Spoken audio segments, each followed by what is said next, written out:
The boardroom fell silent. The $50 million UAE deal hung by a thread as the Arabic interpreter collapsed. CEO Sophia Morrison, stunning in burgundy Valentino diamond earrings gleaming, watched helplessly as partners prepared to leave. Then a clear voice, "Excuse me, I can translate."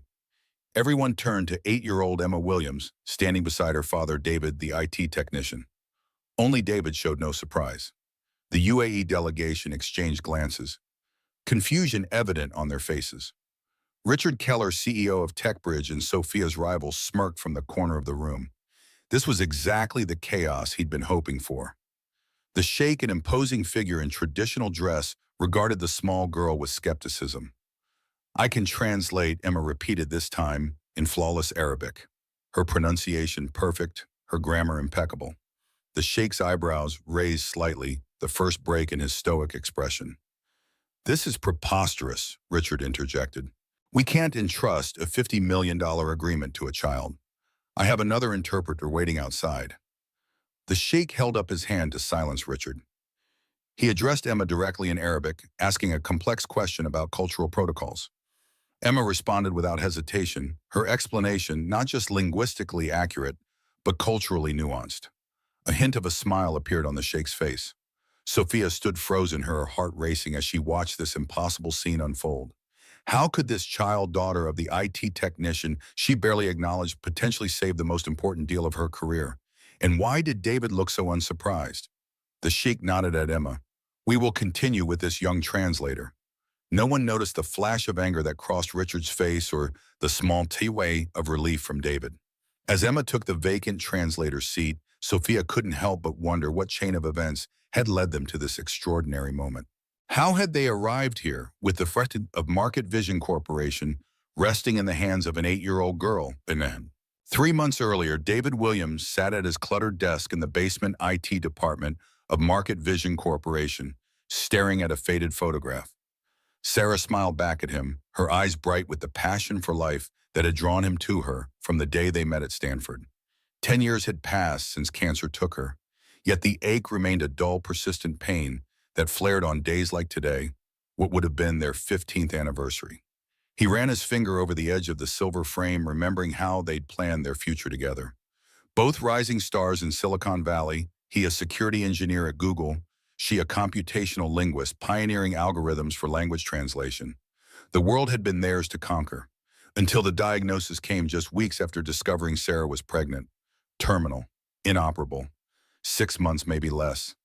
Sarah had refused treatment that might harm their unborn child, choosing instead to give life at the cost of her own.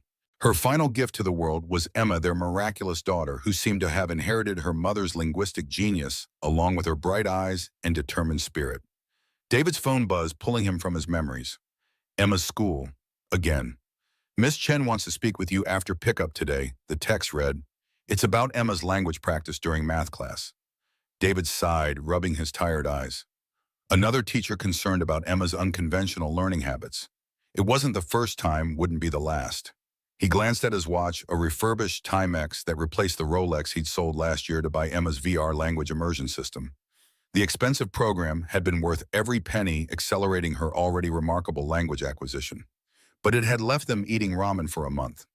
The basement office hummed with the sound of servers and fluorescent lights. A far cry from the gleaming Google campus, where he'd once led a team of 50 engineers. But this job, despite the pay cut in the basement, gave him what he needed most: flexibility to be there for Emma, to pick her up when teachers called, to help with homework, to be both father and mother to a child who deserved so much more than their modest 2-bedroom apartment in Queens could provide. His terminal pinged with an urgent request: network issues on the executive floor. 40th floor, immediate assistance required. David grimaced. The executive floor meant Sophia Morrison might be there. The CEO rarely acknowledged the existence of support staff like him, but when she did, it usually involved cutting remarks and impossible deadlines. Still, he couldn't afford to ignore a priority request, not when he was already on thin ice for taking too many family emergency days this quarter. He gathered his tools, sent a quick text to Emma that he might be late, and headed for the elevator. As the doors closed, he caught his reflection in the polished, metal-faded jeans company polo shirt with a small coffee stain, 3-day stubble he hadn't had time to shave. He looked tired. He was tired. But for Emma, he would keep pushing forward. The 40th floor was another world. Plush carpeting muffled his footsteps as he stepped into an environment of glass chrome and spectacular Manhattan views. Original artwork adorned walls that had probably cost more than his annual salary to paint. The reception desk was unmanned, but he could hear voices from the main conference room, tense, urgent voices. "I don't care what it takes," Sophia Morrison's distinctive voice carried down the hallway. "This merger must be finalized before Richard can interfere. The UAE team arrives in 3 weeks. Everything must be perfect." David quietly made his way to the server room, trying to remain invisible as he passed the open conference room door. He glimpsed Sophia pacing her Louboutin heels, clicking against the hardwood floor uncovered by the conference table. She wore a tailored Chanel suit that probably cost more than 6 months of his rent, her dark hair swept into an elegant chignon, her posture radiating authority and privilege. For a moment, their eyes met across the distance. She paused mid-sentence, a flicker of annoyance crossing her perfect features, before she dismissed his existence and continued her meeting. Just another invisible service worker, not worth interrupting her flow of thought. The network issue was complex but not unsolvable. A misconfigured router combined with an attempted security breach, someone had been trying to access confidential files about the UAE deal. David frowned as he analyzed the logs. This wasn't a random attack. It was targeted, sophisticated. He'd seen similar patterns during his Google days. Someone inside the company was working with outside help. He was deep in concentration when his phone vibrated again. Emma's school. His heart sank as he read the message. "Emma has a fever. Please come immediately." David glanced at his unfinished work, then at the time. The school nurse would leave at 4 and it was already 3:15. The subway would take too long. He'd have to pay for a taxi he couldn't afford. He quickly documented his findings so far, noting the suspicious activity patterns, and packed up his equipment. He'd have to finish remotely after getting Emma. As he hurried toward the elevator, Sophia emerged from the conference room, ending a call on her sleek smartphone.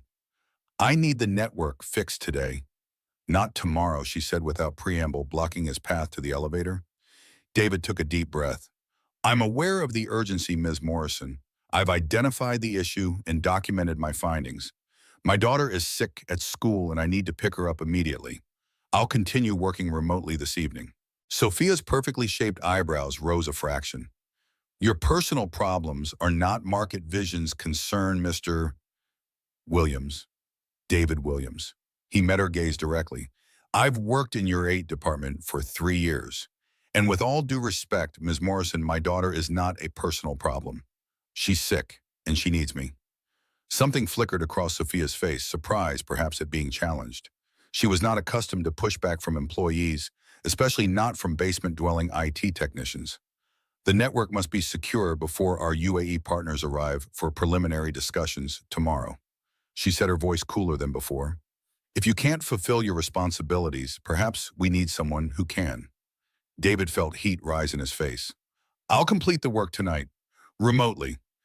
After I've taken care of my daughter." He stepped around her, half expecting to be fired on the spot. Instead, she merely watched him with those calculating blue eyes as he jabbed the elevator button. As the doors closed between them, he caught a glimpse of her expression, not anger as he'd expected, but something more complex. Curiosity, perhaps, or confusion, as if she'd encountered a specimen she couldn't quite categorize. The taxi ride to Emma's school cost $47 money that had been earmarked for groceries. David pushed away the anxiety about how they'd manage and focused on the immediate problem.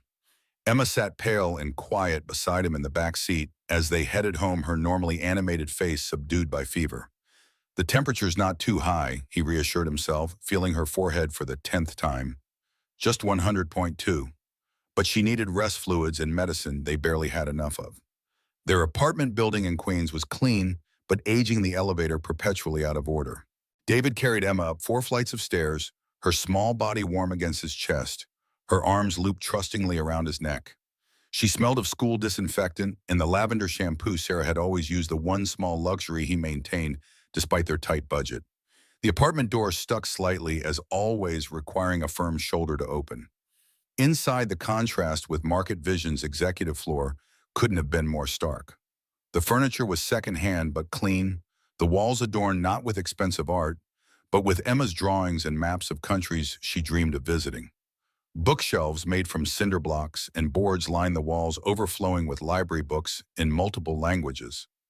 A refurbished laptop sat open on the coffee table, surrounded by flashcards with Arabic script.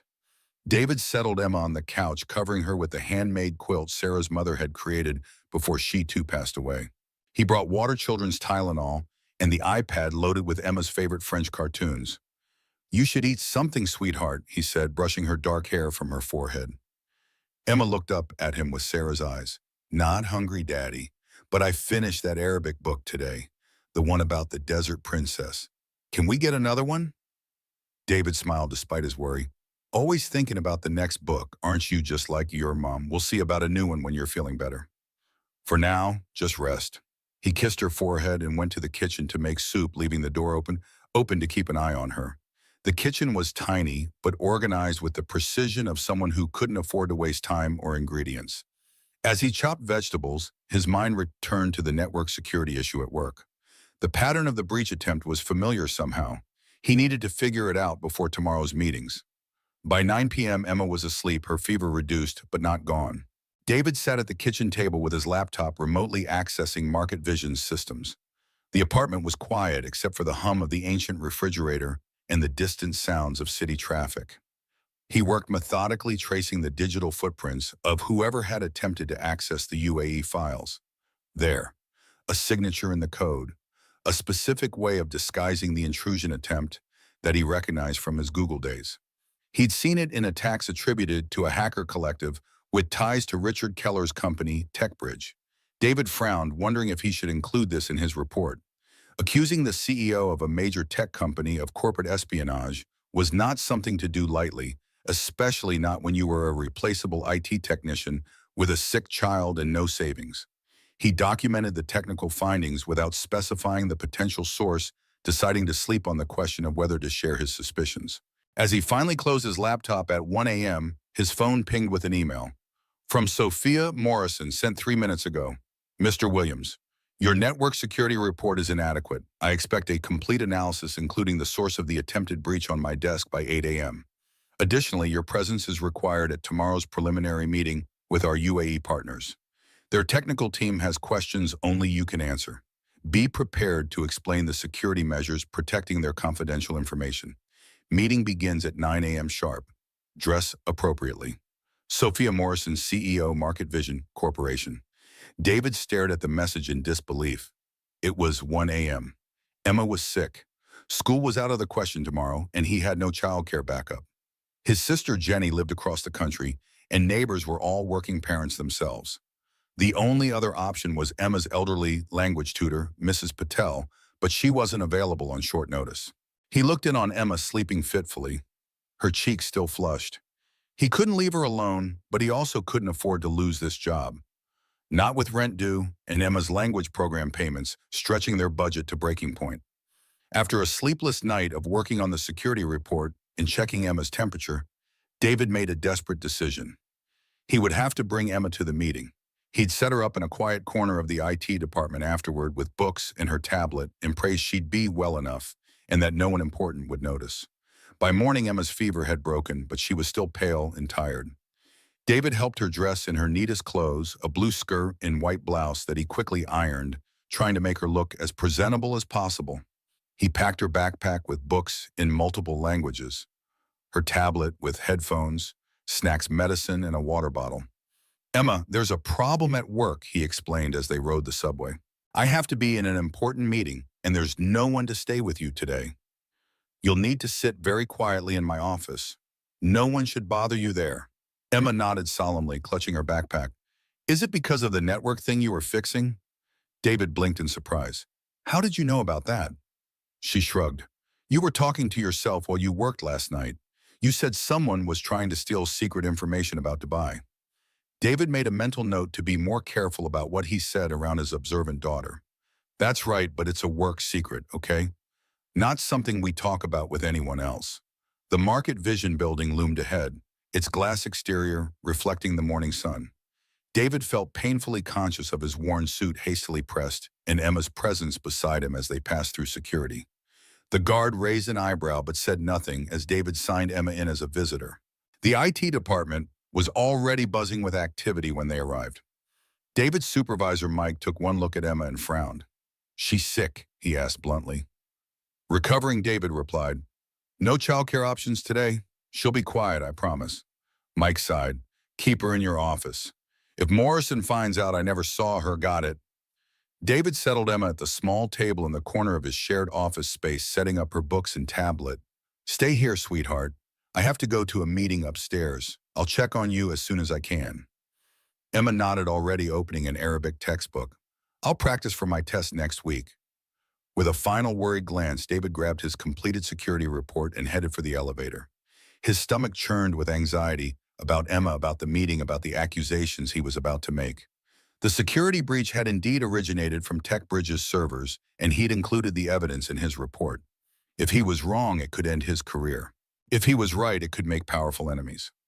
The conference room on the 40th floor was already half full when David arrived at 8:55. Men in expensive suits clustered in small groups, speaking in low tones. Sophia stood near the window, engaged in conversation with an older man whose commanding presence suggested importance. She wore a dove-gray Armani suit today, her dark hair loose around her shoulders, diamond studs glinting in her ears. She looked every inch the powerful CEO, completely in her element among the business elite. She glanced up as David entered, her eyes narrowing slightly. He approached, holding out the printed security report.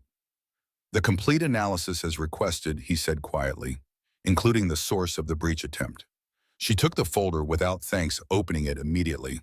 Her eyes scanned the first page, then snapped up to meet his. "You're certain of this?" she asked, her voice low and intense. David nodded. "The digital fingerprints are distinctive. I recognize the pattern from my time at Google.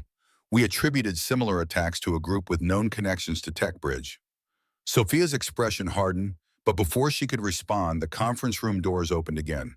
Richard Keller strode in, all confident smiles and firm handshakes.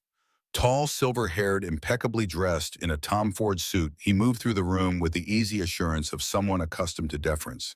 His gaze swept the room, faltering only slightly when he spotted David standing with Sophia. "Sophia, always a pleasure," he said, approaching them. His smile didn't reach his eyes.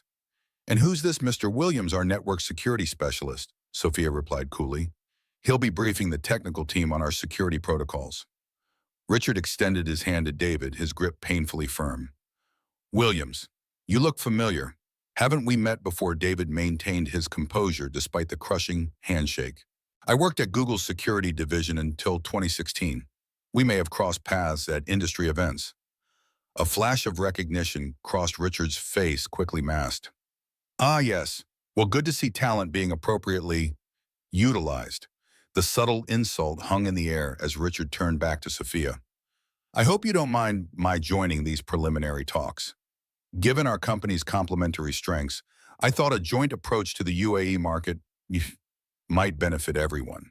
"This is a private meeting," Sophia replied, her voice glacial. Market Vision did not extend an invitation. "The Sheikh specifically requested my presence," Richard countered smoothly. "Something about wanting to evaluate all options. I'm sure you understand." David watched the tension build between them, feeling increasingly out of place in this world of power plays and corporate maneuvering. He glanced at his watch, thinking of Emma alone in the basement office. The arrival of the UAE delegation interrupted the standoff. 6 men in traditional dress entered the conference room, led by Sheikh Al Maktoum, a dignified man in his 60s whose bearing commanded immediate respect. Behind them came their technical team and a young man introduced as their interpreter. Introductions were made, coffee was served, and the meeting began. David sat quietly, waiting for his moment to address the technical questions. He tried to focus, but his mind kept returning to Emma. He should check on her at the first break. The discussion turned technical faster than expected. The Sheikh's head of cybersecurity, a sharp-eyed man named Faisal, directed a complex question about encryption protocols toward David. David explained the multi-layered security system, aware of both Sophia and Richard watching him intently. He could feel sweat forming on his back as he described the measures in place to protect sensitive information. "And these measures prevented the recent breach attempt?" Faisal asked pointedly. The room fell silent. David glanced at Sophia, who gave an almost imperceptible nod. Yes, he confirmed. Our systems detected and blocked an attempted intrusion last night. We've identified the source and have implemented additional safeguards. Richard shifted in his seat. Perhaps your systems detected a routine security scan? Many companies employ ethical hackers to test vulnerabilities. This was no security test, David replied evenly. The attempt targeted specific files related to this partnership. It originated from servers registered to TechBridge Corporation. A murmur ran through the room. Richard's face flushed with anger or embarrassment. David couldn't tell which. That's a serious accusation, he said, his voice dangerously quiet. One that could have legal consequences if made without irrefutable proof. The sheikh raised his hands, silencing the room. We came to discuss a partnership based on trust and mutual respect. It seems there are issues to resolve before we proceed. Sophia leaned forward. Sheikh Al Maktoum, I assure you that Market Vision's commitment to security and ethical business practices is unwavering. We can provide all the technical evidence to support our findings. The discussion grew heated, with Richard vehemently denying any knowledge of the breach attempt and suggesting it might be a false flag operation designed to discredit his company. The tension in the room was palpable when a commotion outside the conference room caught everyone's attention. David's heart sank as he heard a familiar, small voice speaking rapidly in Arabic to someone in the hallway. The conference room door opened, and Emma peeked in, her face apologetic. Sorry, Daddy, she said in English. Mrs. Chen called about tomorrow's test, and I thought you should know right away. The room fell silent as all eyes turned to the small girl standing in the doorway of the high-powered business meeting. David felt his career evaporating before his eyes as he stood to usher Emma out. But before he could reach her, Sheikh Al Maktoum spoke in Arabic, a complex question about her presence. To everyone's astonishment, Emma responded fluently, explaining that her father was in an important meeting, but that her Arabic teacher had called about an upcoming examination. The Sheikh's eyebrows rose in surprise. He asked another question, this one more linguistically challenging. Emma answered without hesitation, her pronunciation perfect, her grammar flawless. Remarkable, the Sheikh said, switching to English. How old are you, child? 8, sir, Emma replied politely. I'm sorry for interrupting. The lady outside said it was okay to find my dad. David reached Emma's side, placing a protective hand on her shoulder. I apologize for the interruption.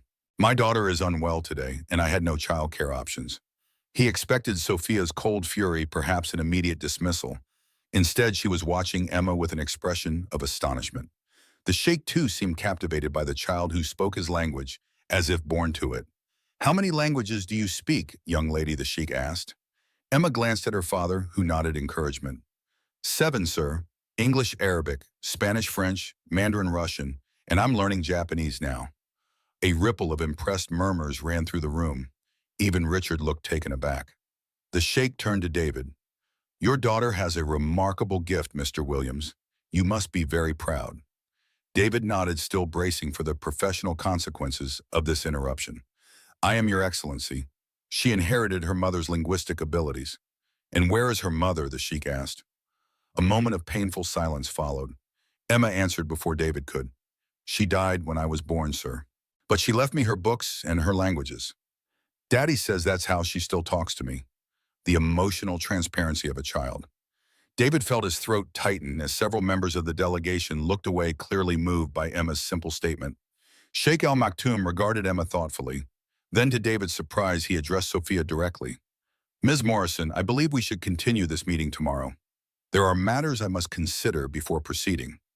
Sophia nodded, maintaining her professional composure despite the unexpected turn of events. Of course, Your Excellency, we're at your disposal. As the delegation prepared to leave, the sheikh paused beside Emma. Practice your Arabic well for your examination, little one. Languages are bridges between worlds. Emma beamed at him. Thank you, sir. That's what my mother always said, too. After the delegation departed, an uncomfortable silence fell over the room. Richard was the first to break it, his voice tight with barely controlled anger. Well, Sophia, your meetings are certainly unconventional. I'll be interested to see how you explain bringing children to high-level negotiations as a standard business practice. He strode out without waiting for a response, his back rigid with fury. The remaining executives filtered out until only Sophia, David, and Emma remained in the vast conference room. David braced himself for the inevitable. I apologize for the disruption, Ms. Morrison. I understand if you feel this warrants termination. Sophia hadn't moved from her position at the head of the table. She was looking at Emma with an expression David couldn't interpret. How does she speak 7 languages? Sophia asked, ignoring his statement about termination. Did she learn at school? David shook his head. No, it's just something she can do. Sarah, my wife, was a computational linguist. She developed algorithms for language translation.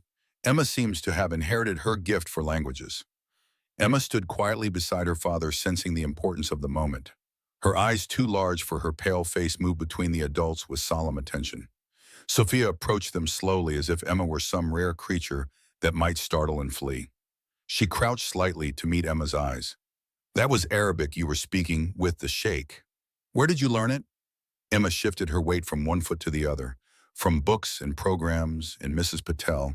And I listen to Arabic podcasts when I can't sleep.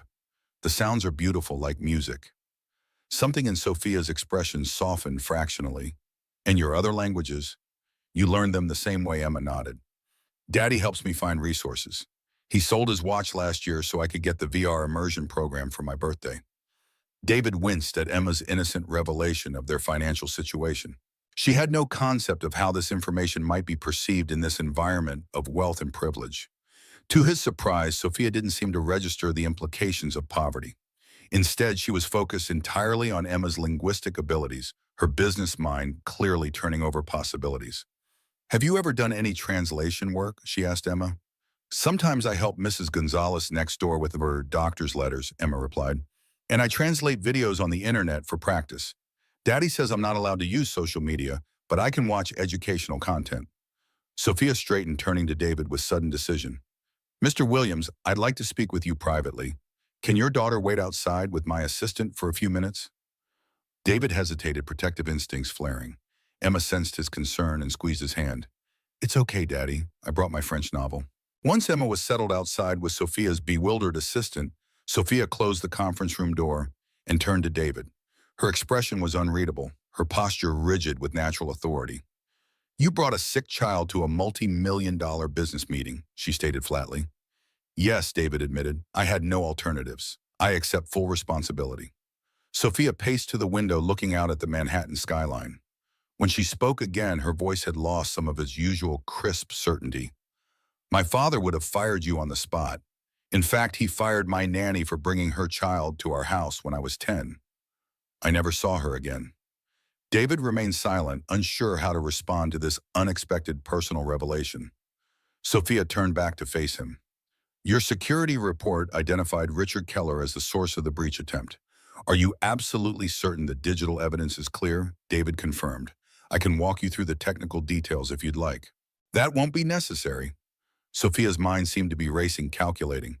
The sheikh was impressed by your daughter. Very impressed. She's a remarkable child, David said simply. Yes, she is. Sophia's gaze was penetrating. And she may have just saved this deal from Richard's interference. The sheikh values authenticity and family. Your daughter provided both in a way no corporate presentation could. David frowned, not following her train of thought. I'm not sure I understand. Sophia's expression was calculating now. The UAE delegation returns in 3 months for the final negotiations. Their regular interpreter has visa issues that conveniently developed after Richard made contact with him. She paused, studying David's reaction. Your daughter speaks perfect Arabic and clearly understands cultural nuances. The sheikh connected with her. This could be advantageous. David felt a chill. Morrison, if you're suggesting using my 8-year-old daughter as a business asset, I'm suggesting a mutually beneficial arrangement, Sophia interrupted. Market Vision needs this deal. You need job security, and I imagine better resources for your daughter's education. David crossed his arms. I'm listening.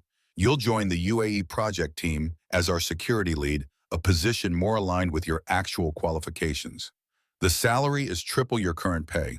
In exchange, Emma helps with cultural and linguistic preparation for our team. If things progress well, perhaps she assists during the final negotiations. It was a startling offer, an incredible opportunity, wrapped in a morally ambiguous package. David's mind raced with the implications. The money would change their lives, secure Emma's educational future. But using his daughter's gifts as a corporate tool felt wrong. I need to consider what's best for Emma, he said carefully. Of course, Sophia replied smoothly. Take 24 hours. But remember, Richard won't stop his attempts to undermine this deal. We need every advantage.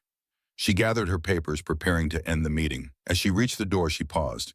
Your wife, Sarah, did she work on translation algorithms professionally? David nodded, surprised by the question. Yes, she was leading a team at Stanford developing neural network approaches to contextual translation. Why just curious, Sophia replied, though something in her expression suggested more than casual interest. Let me know your decision tomorrow, Mr. Williams. As David collected Emma from the assistant's desk, his mind was a storm of conflicting thoughts. The opportunity was incredible. Financial security, professional recognition, a chance to use his actual skills again. But it came with strings attached to his daughter, and that gave him pause. Emma looked up at him as they waited for the elevator, her face serious beyond her years. Are you in trouble because of me, Daddy? David knelt to her level, brushing a strand of hair from her face. No, sweetheart. Actually, Ms. Morrison was impressed by your languages. She's offered me a better job. Emma's face brightened. That's good, right? You always look so tired after work.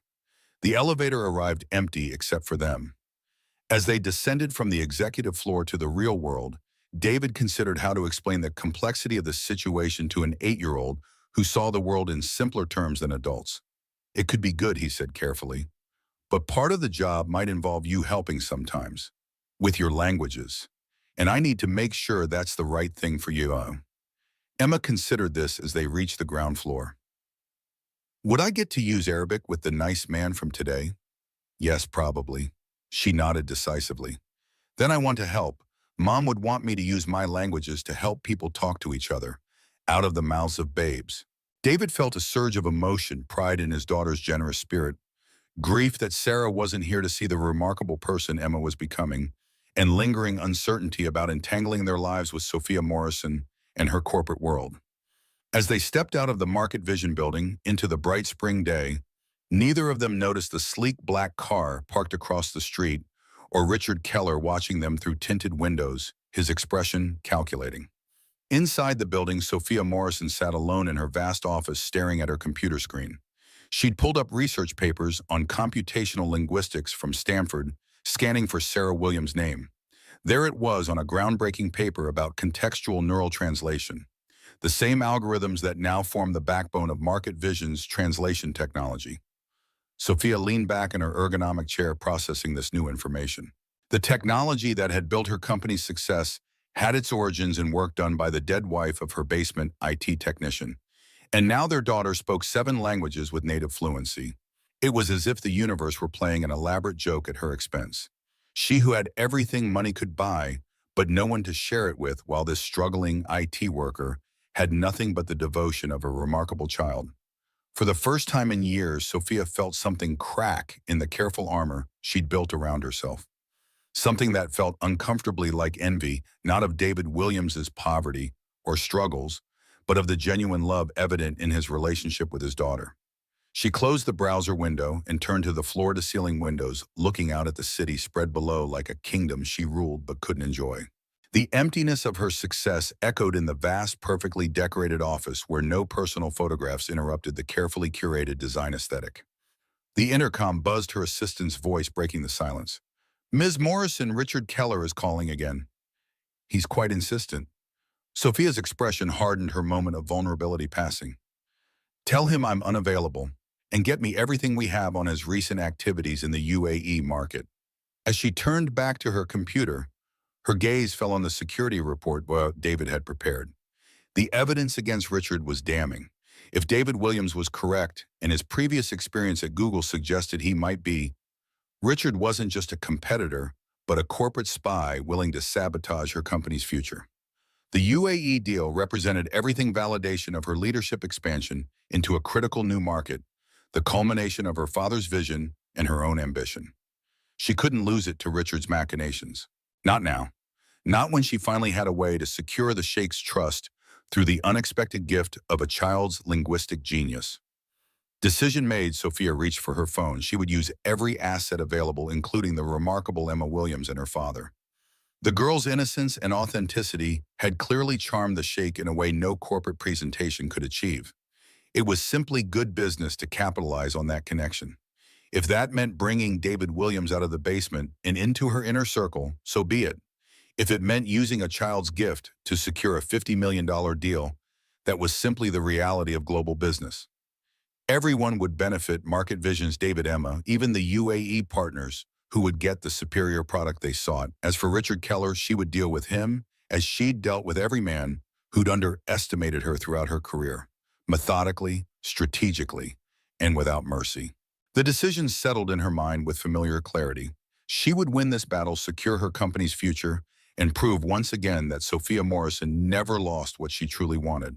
And if some small voice in the back of her mind whispered that there was something unsettling about instrumentalizing a child's gift for corporate gain, well, that voice could be silenced like all the other doubts she'd conquered on her rise to power. After all, business was business. And Sophia Morrison was very, very good at business. The morning sun streamed through the cracked blinds of the Queen's apartment, casting stripes of light across Emma's breakfast.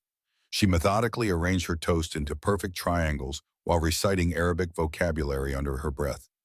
David stood at the small kitchen counter, preparing her lunch with the efficiency of a man who had perfected his morning routine through years of necessity.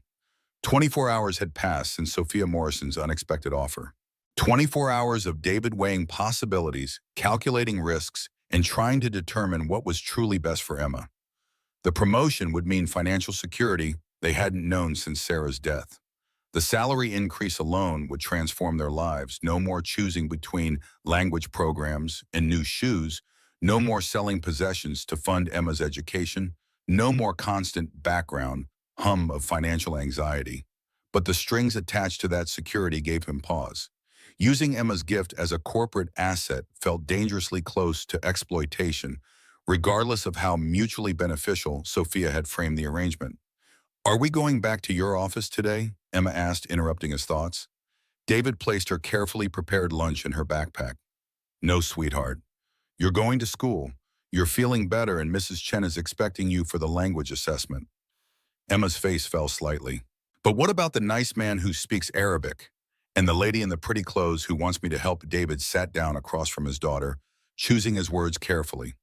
"Ms. Morrison made an offer for both of us. I'd get a better job, and you might help sometimes with your languages. But I haven't decided if it's the right thing for us yet." Emma considered this with the serious expression that sometimes made her seem far older than 8. "Is it because you're worried I'll get tired?" "I won't, Daddy. I like using my languages." "It's more complicated than that," David replied, reaching across to smooth her hair. "When adults ask children to do things in the business world, there are a lot of considerations." Emma nodded as if she understood perfectly. "You're worried they only want to use me, not help me." David blinked, surprised once again by his daughter's perceptiveness. "Something like that, yes." Emma finished her juice, then fixed him with Sarah's determined gaze. "Mom always said languages are bridges between people. I think she'd want me to build bridges." The simple wisdom of her statement struck David deeply.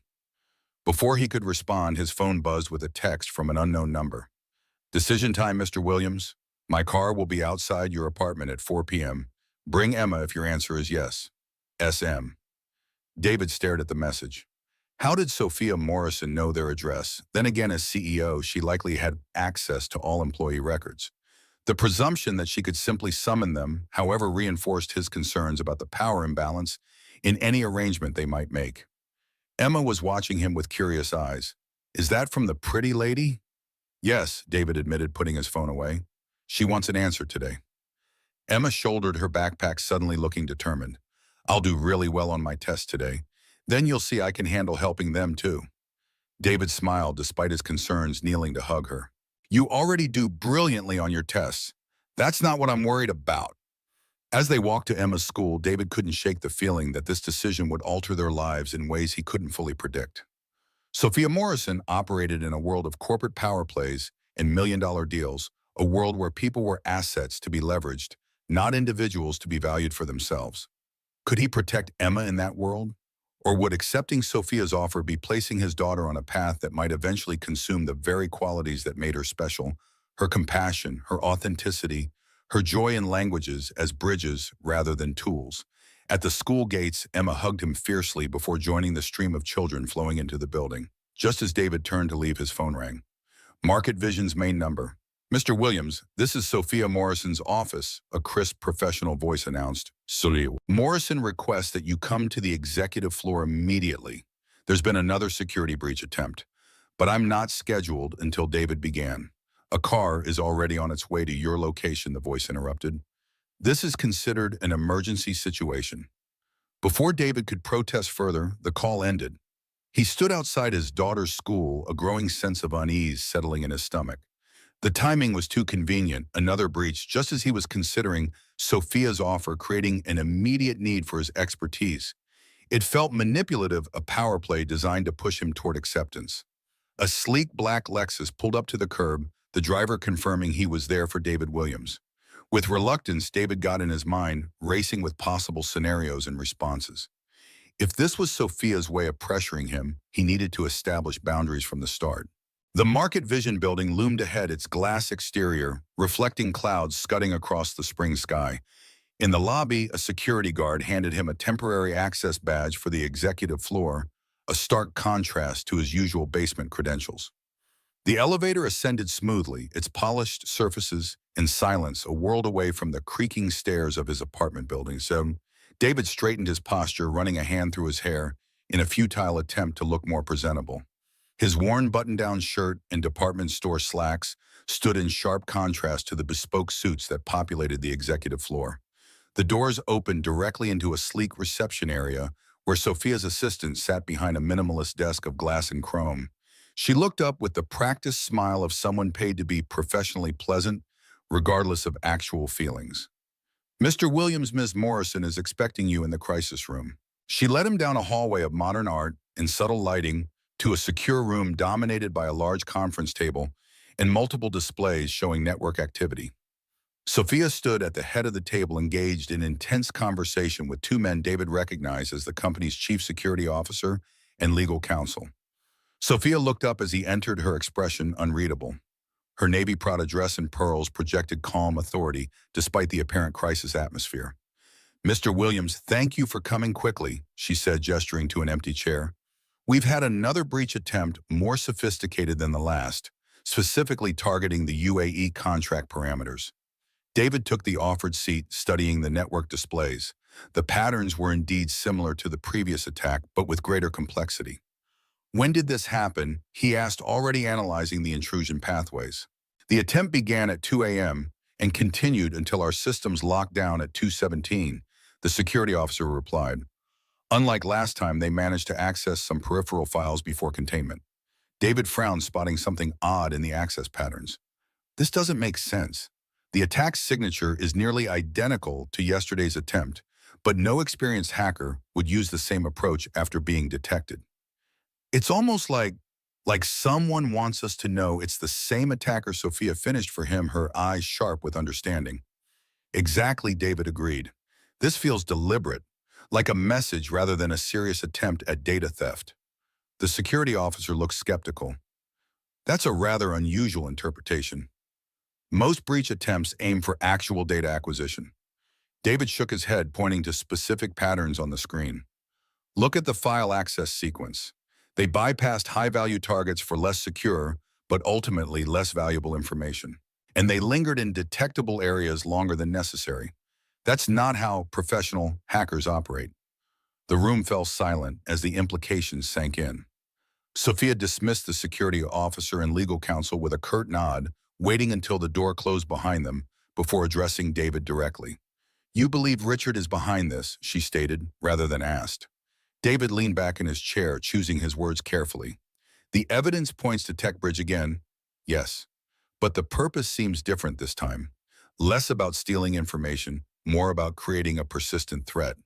Sophia's expression hardened. "He's escalating, trying to destabilize our position before the final negotiations. The Sheikh's team has already reached out with concerns about our security protocols." She paced to the window, looking out at the city below. "This is Richard's playbook. Create doubt, offer a solution, position himself as the savior. He wants the Sheikh to insist on a partnership between our companies. and that would give him access to your proprietary technology, David concluded, including the translation algorithms. Sophia turned back to him, her gaze intense. I need your expertise, Mr. Williams, not just for occasional security reviews, but as a full member of the executive team. You have insights into Richard's methods that our current security personnel clearly lack. David met her eyes steadily. Is this connected to your offer yesterday? A slight smile curved Sophia's lips. I don't believe in coincidences, Mr. Williams. This attack reinforces why I need both you and your daughter. Richard is attacking on multiple fronts, technical and interpersonal. The Sheikh connected with Emma in a way he's never connected with our corporate team. That's an advantage we need to leverage. David stood uncomfortable with her framing. Emma is 8 years old. She's not a corporate asset to be leveraged. Sophia's expression didn't change. No, she's a remarkably gifted child with an ability that could help secure a deal that benefits everyone, including her. The salary and benefits package I'm offering would transform your lives. Private school advanced language programs, financial security. Isn't that what any parent wants? The manipulation was subtle but clear. Appealing to his desire to provide for Emma, framing exploitation as opportunity. David felt his resolve hardening. What I want is for my daughter to use her gifts because she chooses to not, because a corporation sees advantage in them. Sophia studied him with new interest, as if his resistance was an unexpected variable in her calculations. What if we modified the arrangement she suggested? Emma assists only when she wants to in age-appropriate context with you present at all times. Her involvement with the UAE team would be presented as a cultural exchange rather than a business function. Educational, not commercial. It was a concession, an acknowledgement of his concerns. David considered the revised proposal still wary but less adamantly opposed. I'd need guarantees in writing, he said finally. Clear boundaries about when and how Emma could be involved, and final veto power on any activity. Sophia nodded, apparently satisfied with his counter-proposal. My legal team will draw up the agreement today. In the meantime, I need you working on our security response. The Sheikh's team needs reassurance within 24 hours. She handed him a company tablet with clearance levels far above his previous access. We have a dedicated workspace ready for you on this floor. I've already instructed HR to process your promotion and transfer. The presumption was breathtaking. She had proceeded as if his acceptance was inevitable preparation already complete. Before David could comment on this, Sophia's assistant appeared at the door. Ms. Morrison, Richard Keller is here, unscheduled. Sophia's expression flickered with irritation before smoothing into professional neutrality. Send him to my office. I'll be there momentarily. She turned back to David, lowering her voice. Richard doesn't know about our arrangement yet. I'd prefer to keep it that way until the paperwork is finalized. Use the back hallway to access your new workspace. David nodded, recognizing the strategic advantage of keeping Richard in the dark. As he gathered the tablet and prepared to leave, Sophia stopped him with a light touch on his arm, the first physical contact she had initiated. Mr. Williams, she said, her voice uncharacteristically hesitant. Emma's test today, it's for her Arabic proficiency. David nodded, surprised by her interest in this detail. Yes, though it's more a formality than a challenge for her. Why? Something flickered in Sophia's eyes, a hint of vulnerability quickly masked. No reason. Good luck with the security analysis. As David made his way to his new workspace, he passed near Sophia's office and caught a glimpse of Richard Keller through the glass wall. The silver-haired CEO lounged in a visitor's chair with the casual confidence of someone accustomed to occupying space on his own terms. His smile didn't reach his eyes as he watched Sophia enter. The new workspace was a revelation after years in the basement, a private office with actual windows, ergonomic furniture, and state-of-the-art equipment. David set up quickly, diving into the security analysis with the focused intensity that had once made him a valued team leader at Google. The familiar intellectual challenge felt good after years of routine maintenance work, his mind stretching to match wits with whoever was orchestrating these attacks. Hours passed as he traced digital footprints, identified vulnerabilities, and developed countermeasures. When he finally looked up, the sky outside had shifted to late afternoon gold. A text message from Emma's school confirmed she had completed her language assessment and was attending her after-school language club until 5 p.m. A knock at his door interrupted his thoughts. A young man in an impeccable suit stood there holding a legal folder. Mr. Williams, these are the documents Ms. Morrison mentioned. She'd like you to review them before your 4 p.m. meeting. David checked his watch, 3:15 already. He took the folder thanking the messenger and opened it to find a meticulously detailed agreement. The language was precise, addressing each of his concerns about Emma's involvement. Limited hours educational framing his presence required, and absolute veto power over any activity. The compensation package made him blink triple his current salary, comprehensive benefits, educational allowances for Emma, and even a housing subsidy for a location closer to the office.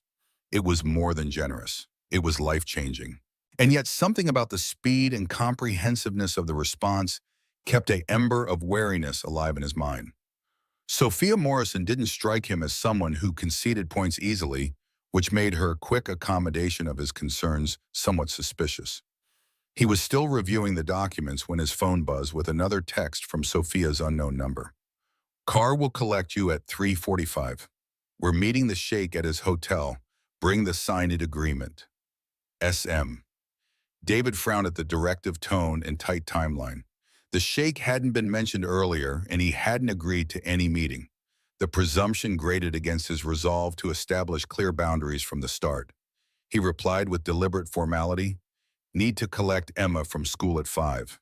Cannot make unscheduled meeting. Happy to meet tomorrow after proper review of documents." The response came almost immediately. "Emma already collected by my assistant. She's enjoying tea with the Sheikh's granddaughter in the Hotel Children's Center. Car will wait in garage level 2. SM." David stared at the message in disbelief, a surge of paternal alarm flooding his system. Sophia had taken his daughter without permission.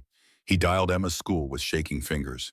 His worst fears confirmed when the secretary explained that Ms. Morrison's assistant had shown proper identification and authorization to collect Emma for a special language opportunity.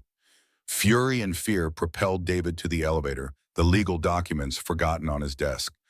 The sleek company car waited as promised, the driver expressionless as he held the door open. David's mind raced with possible scenarios, each more concerning than the last. Had he completely misjudged Sophia? Was this an elaborately staged kidnapping? Corporate leverage taken to criminal extremes? The ride to the 5-star hotel passed in a blur of urban landscape and mounting anxiety. David barely registered the opulent lobby as he followed a uniformed staff member to a private elevator, his only thought finding Emma and ensuring her safety. The elevator opened directly into a sumptuous suite occupying the entire top floor. Sophia stood near floor-to-ceiling windows, engaged in conversation with Sheikh Al Maktoum and an older gentleman David hadn't seen before. All three turned as he entered Sophia's expression, revealing nothing while the Sheikh offered a small, dignified nod. "Where is my daughter?" David demanded, protocol forgotten in parental concern. The Sheikh gestured toward an adjoining room, its door slightly ajar. "She is with my granddaughter, Mr. Williams. Quite safe and quite happy, I assure you." David moved immediately to the doorway, relief washing through him as he saw Emma sitting cross-legged on a plush carpet, engaged in animated conversation with a girl her own age. Both were surrounded by books, electronic tablets, and what appeared to be language flashcards. Emma looked up as she sensed his presence, her face loading with excitement. "Daddy Layla speaks 4 languages too, and she has the Arabic edition of The Desert Princess. We've been comparing the translations." David's relief at seeing her safe and happy was tempered by lingering anger at how she'd been brought here. He turned back to the adults, his expression making it clear this conversation was far from over. Sophia stepped forward smoothly. "Mr. Williams, allow me to introduce Jack Morrison, my uncle and former CEO of Morrison Enterprises." The older man extended his hand with a warmth absent from Sophia's usual business demeanor. "David, good to meet you. I've heard remarkable things about your daughter." David shook the offered hand, automatically still processing the situation. "Uncle Jack, as Sophia calls me," the older man continued, "represents our family interests on the board. He's been advising on the UAE partnership since its inception." The Sheikh moved closer, his dignified presence commanding attention. "Mr. Williams, please forgive the unconventional invitation. When Sophia mentioned your daughter's remarkable gift, I thought my granddaughter Layla might benefit from meeting her. Layla struggles with her multilingual studies despite the best tutors money can buy."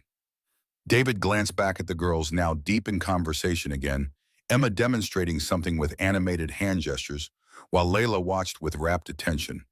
Your daughter has a natural gift for explaining language concepts, the sheikh continued. In 10 minutes, she helped Layla understand a pronunciation pattern that has eluded her for months. Jack Morrison nodded agreement. It's quite extraordinary to watch. Emma doesn't just speak the languages, she understands how to convey their essence to others. David's anger was fading in the face of their genuine appreciation for Emma's abilities, though his discomfort with Sophia's methods remained. I'm glad Emma could help, he said carefully, but I would have appreciated being consulted before she was removed from school. Sophia had the grace to look slightly abashed, the first genuine emotion David had seen crack her perfect corporate veneer. The arrangement was made rather quickly, she admitted.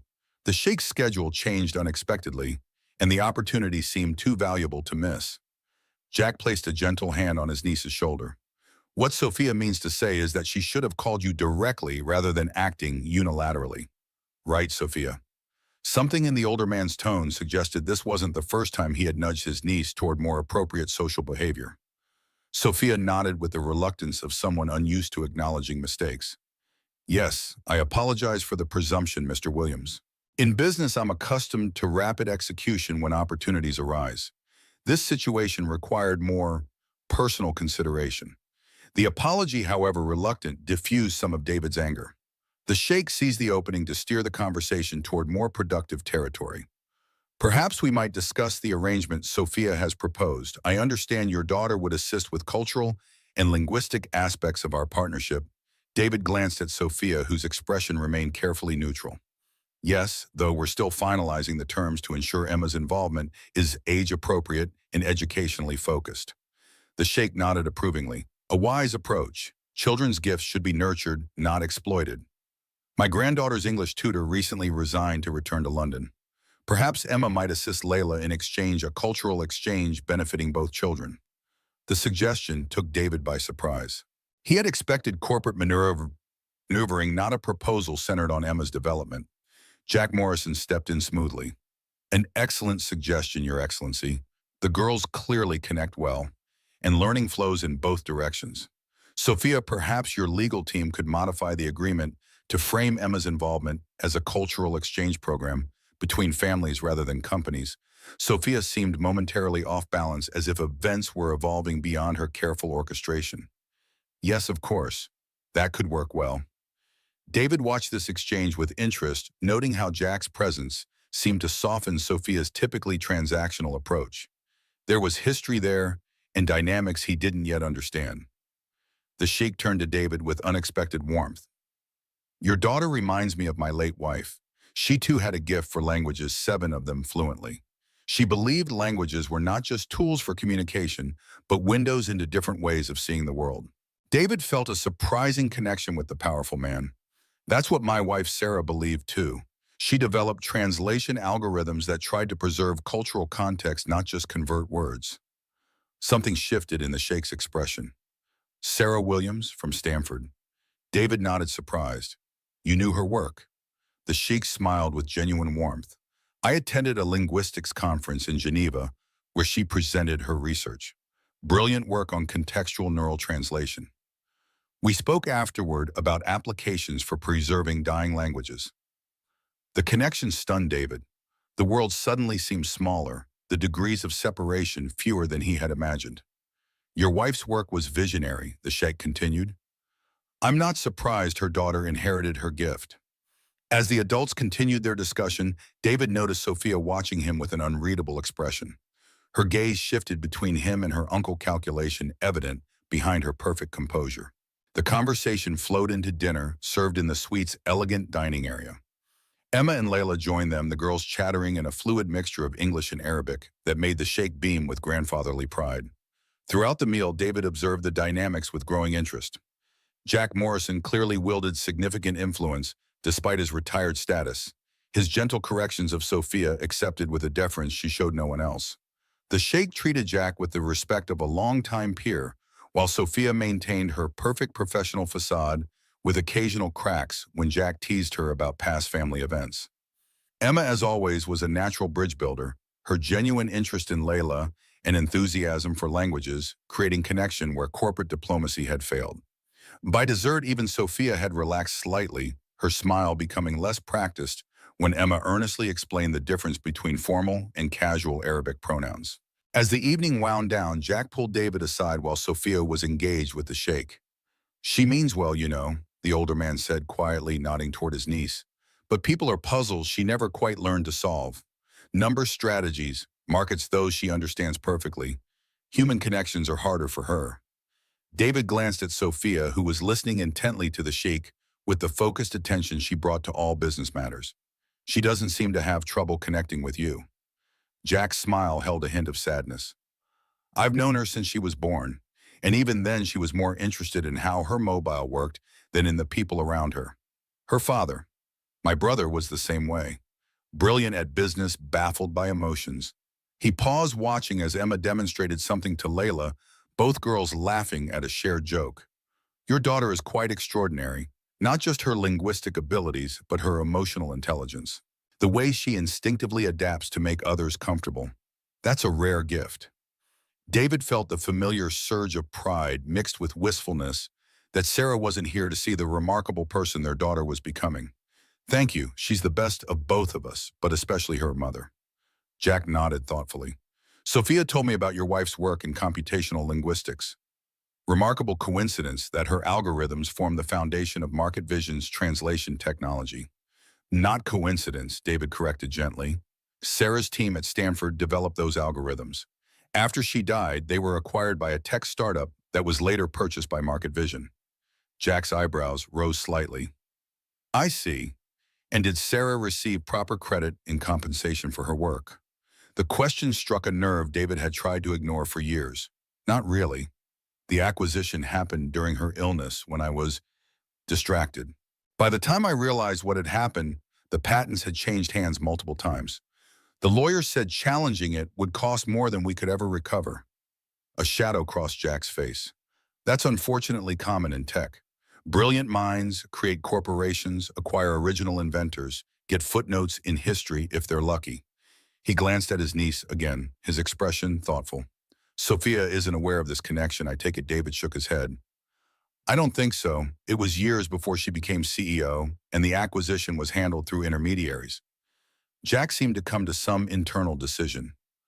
"I'd like to look into this further if you don't mind, not to cause trouble, but to ensure proper recognition. Sarah's work deserves its place in the company's history." Before David could respond, Sophia approached her professional mask firmly back in place. "The sheikh is very impressed with Emma," she said. "He's suggested including her in some of the cultural preparation sessions for our team, working with Layla as a peer learning experience." David nodded, watching Emma across the room. "If it's structured as an educational exchange rather than a business function, and if Emma enjoys it, I'm open to the possibility." Sophia's smile was thin but genuine. "I'll have legal revise the agreement accordingly. And your security role, of course, remains as discussed. The sheikh was quite interested in your background at Google." As they prepared to leave, Emma reluctantly saying goodbye to her new friend, the sheikh drew David aside for a private word. "Mr. Williams, I have a request that may seem unusual," he said quietly. "Would you and Emma consider joining us in Dubai for the final negotiations? Layla has connected with your daughter in a way I haven't seen since her mother passed away, and I would value your security expertise as we finalize this partnership." The invitation took David by surprise. He glanced at Emma, who was exchanging contact information with Layla under Sophia's watchful eye. "It's a significant trip," he said carefully. "Emma would miss school, and there are practical considerations." The sheikh nodded understanding. "All expenses would be covered, of course, and the educational value for Emma would be considerable. Think about it. Discuss with your daughter. The final negotiations are in 3 months, plenty of time to make arrangements." As they rode the elevator down to the lobby, Emma leaned against David's side, tired but happy. "Layla is nice, Daddy. She knows lots of languages too, but she gets confused about Arabic because the teacher makes it seem hard. I showed her my way of remembering the sounds." David smiled down at her, heart full. "You did a good job helping her." The sheikh was very impressed. Emma yawned widely. "Can I help her more?" she said. "They're going back to Dubai soon, but she wants to keep practicing with me." "We'll see, sweetheart. There might be an opportunity for us to visit Dubai later this year. Emma's eyes widened with excitement, fatigue momentarily forgotten. Really where Mom wanted to go with the big buildings and the desert, the hope in her voice tugged at David's heart. Sarah had always dreamed of taking Emma to experience the cultures behind the languages she studied. The trip would have been meaningful on multiple levels. Maybe he said not wanting to promise too much too soon. We need to think about it carefully. In the lobby, Jack Morrison waited by the hotel entrance. Sophia has gone ahead to attend to some business matters, he explained. I thought I might share your car back to Queens if you don't mind the company. I live on the Upper East Side, but it's not far out of the way. David agreed, curious about this unexpected extension of their conversation. As they settled into the backseat of the company car, Emma quickly dozed off against David's arm, the excitement of the day catching up with her. She's remarkable, Jack said softly, watching the sleeping child with grandfatherly affection. You've done an extraordinary job raising her alone. David smiled tiredly. Some days are better than others, but she makes it easy to keep trying. Jack's expression grew more serious as the car navigated through evening traffic. David, there's something you should know about Sophia, something that might help you understand her approach to your situation. David raised an eyebrow, curiosity piqued. Sophia was married briefly about 5 years ago, Jack continued, to a man named Marcus Reed. On paper, it was perfect. He was successful in his own right, charming, sophisticated. The wedding was the social event of the season. He paused, his expression darkening. 2 years later, she discovered he had married her specifically to gain access to Morrison family connections and investments. He had studied her preferences, her history, crafted himself into exactly what she was looking for. The perfect corporate acquisition disguised as a romance.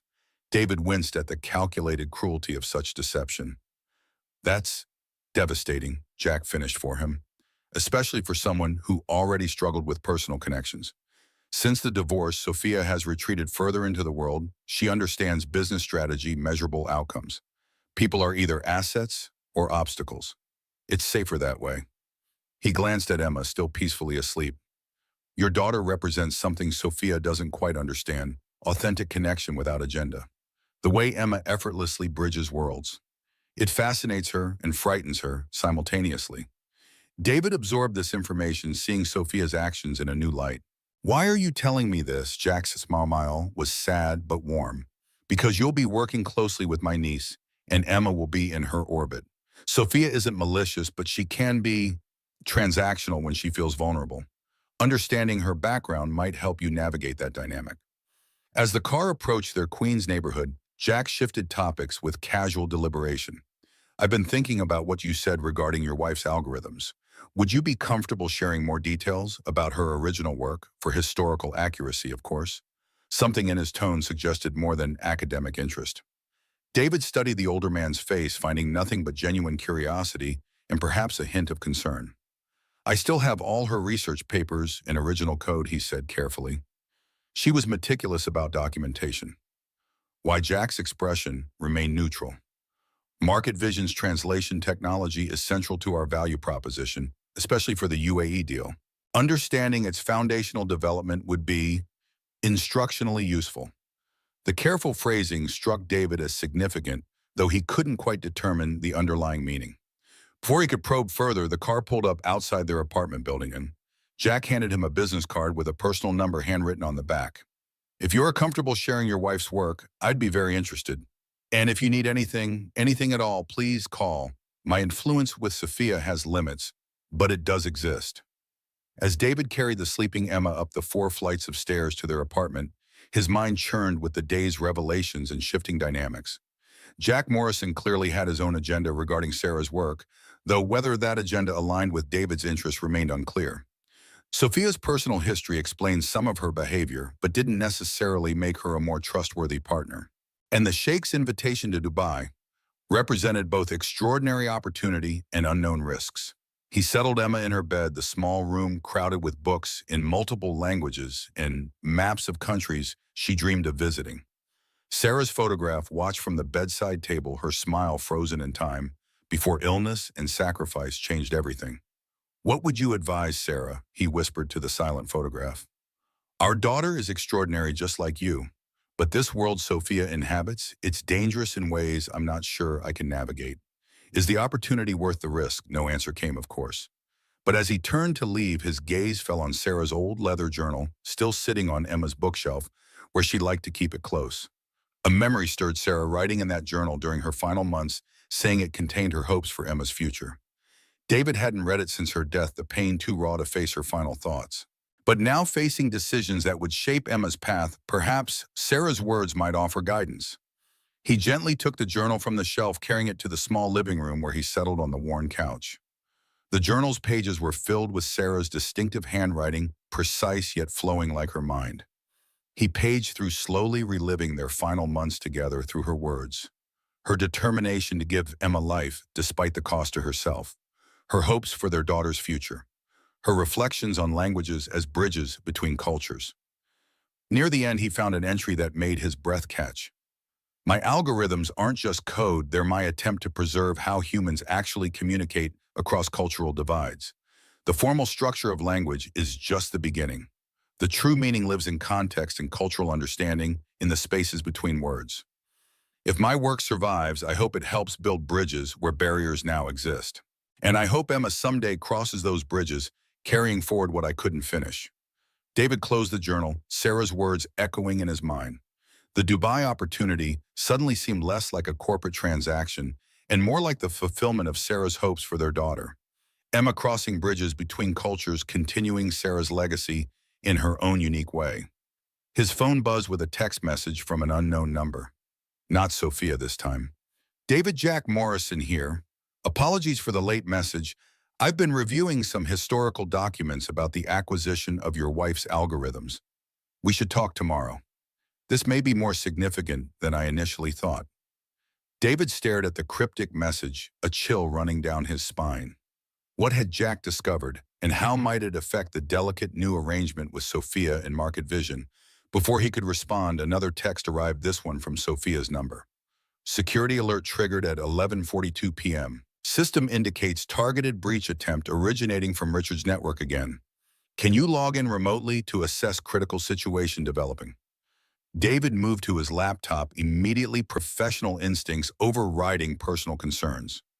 Using his new security credentials, he accessed Market Vision's network, quickly identifying the breach attempt in progress. The pattern was familiar, but with an ominous new element. This attack was targeting employee records, specifically his own personnel file.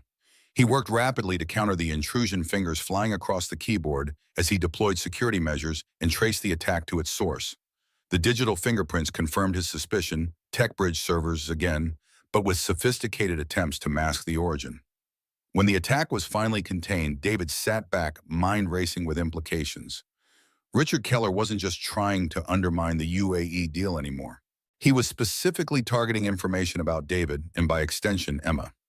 The question was why. What had changed to shift Richard's focus from the deal to them personally? A final text from Sophia arrived as the clock neared 1 a.m. Breach contained. Well done. Richard knows something has changed. We need to accelerate our timeline. Meet at office 7 a.m. tomorrow. Bring Emma's passport if she has one. We may need to move quickly. David stared at the message with growing unease. The rapid escalation, the urgency, the sense that events were spiraling beyond his control, all triggered warning bells in his security-trained mind. Sophia was moving too fast, pushing for commitment before he could fully assess the situation. He glanced at Sarah's journal, still open on the coffee table, her words about bridges and cultural divides seeming suddenly prophetic. Then he looked toward Emma's room, where his daughter slept peacefully, unaware of the complex adult world rapidly encircling her extraordinary gifts. Something was missing in this equation, some piece of information that would make sense of Richard's sudden interest in them personally. The connection to Sarah's algorithms seemed significant, but he couldn't quite see how all the pieces fit together. David pulled out Jack Morrison's card, considering whether to call despite the late hour. The older man clearly knew more than he had shared in the car. Before he could decide, his laptop pinged with an encrypted email notification from an anonymous sender. The subject line froze his blood: Sarah Williams' legacy in danger. With trembling fingers, he opened the message, security training warring with personal urgency. The email contained only a short message in an attached file. David, what Sophia hasn't told you is that Richard Keller was Sarah's research partner at Stanford before he started TechBridge. He knows exactly whose algorithms power Market Vision's technology. The attached file is from Market Vision's acquisition archives. Sarah's name has been systematically removed from all official documentation. This isn't coincidence. Proceed with extreme caution. The email was unsigned, but the level of details suggested someone with inside access to Market Vision's confidential records. David downloaded the attached file to a secure drive, virus scanning it before opening the document. What he found made his heart race. The file contained original acquisition paperwork for the startup that had developed Sarah's algorithms into commercial products. Throughout the document, Sarah's name appeared in the original version, but was conspicuously absent from the final filed papers. Someone had deliberately erased her contribution from the official record. More disturbing still was a brief email exchange included in the file correspondence between Richard Keller and a Market Vision executive from 5 years earlier, discussing the potential liability of the Williams situation and the need to secure all rights without attribution complications. David stared at the screen, pieces falling into place with sickening clarity. Richard Keller hadn't just known Sarah, he had been involved in ensuring her work was acquired without proper credit or compensation. And now, with Emma's linguistic gifts becoming known to key players in the industry, Richard clearly saw a threat to the narrative he had helped construct. The implications were staggering. Market Vision's core technology, the foundation of their UAE deal, and much of their corporate value was built on Sarah's uncredited work. If that fact became public, questions of intellectual property rights and compensation would inevitably follow. Questions that could potentially benefit Emma as Sarah's heir. David checked the time, 1:37 a.m. Too late to call Jack Morrison, too urgent to wait until morning. He needed more information before meeting with Sophia, needed to understand exactly what he and Emma were walking into. On impulse, he conducted a deep internet search on Richard Keller's early career, focusing on his time at Stanford. The results were sparse. Richard had apparently scrubbed much of his academic history from easily accessible sources. But in an archived university newsletter from 15 years earlier, David found what he was looking for, a photograph of the computational linguistics research team with Sarah and Richard standing side by side, captioned as co-lead researchers. Further searching uncovered an academic paper they had co-authored with Sarah as primary researcher. The paper outlined the exact neural translation approach that later became Market Vision's core technology. The evidence was circumstantial but compelling. Richard had been directly involved with Sarah's research, had likely been instrumental in how her work was acquired after her death, and now seemed threatened by David and Emma's connection to Market Vision. But what did Sophia know? Was she complicit in erasing Sarah's contribution, or merely the beneficiary of decisions made before her time as CEO? And why was Jack Morrison suddenly interested in Sarah's work? David closed his laptop, rubbing his tired eyes. The situation had evolved from a straightforward job opportunity to a complex web of corporate intrigue, intellectual property theft, and personal vendettas. And at the center of it all was Emma, 8 years old, gifted beyond her years, and possibly the key to unraveling a deception years in the making. He made 3 decisions before finally seeking sleep in the early morning hours. First, he would bring Emma's passport to the meeting as requested, but would make no commitments regarding travel until he had more information. Second, he would contact Jack Morrison first thing in the morning, seeking clarity about his interest in Sarah's work. And third, he would keep the anonymous email to himself for now, a hidden card in what was rapidly becoming a high-stakes game.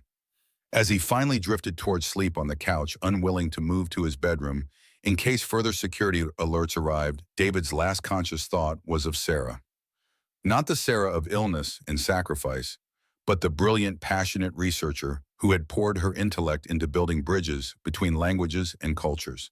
Bridges that their daughter now crossed with natural ease, unaware of the complex legacy she had inherited. The path forward was unclear, fraught with risks and hidden agendas.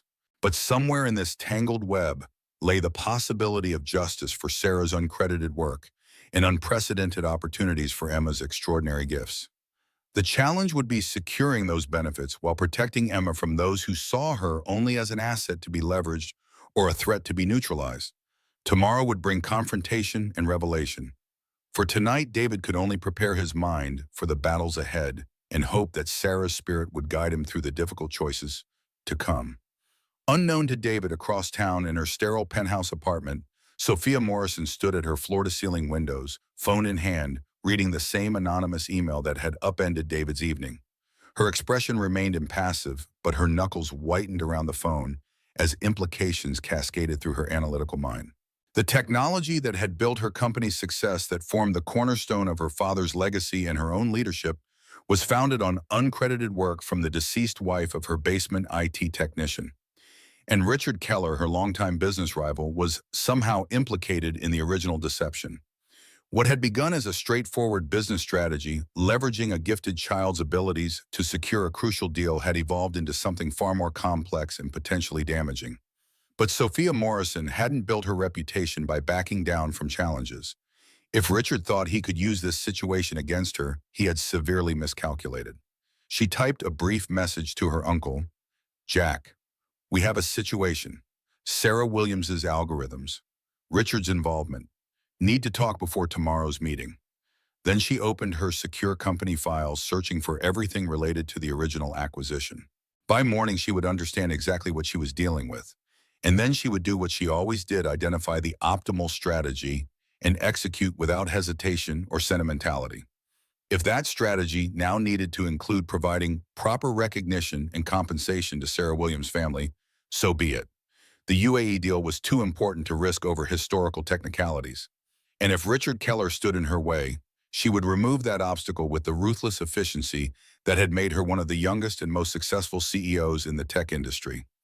As the city lights glittered below her luxurious but empty apartment, Sophia permitted herself one moment of uncomfortable self-awareness. Emma Williams represented something beyond business strategy and corporate assets, a child with remarkable gifts raised by a father who clearly valued her development as a person above financial gain. A different kind of success than Sophia had ever pursued or achieved. The moment passed quickly, her natural pragmatism reasserting itself. Sentiment was an indulgence she couldn't afford, not with Richard circling and the UAE deal hanging in the balance.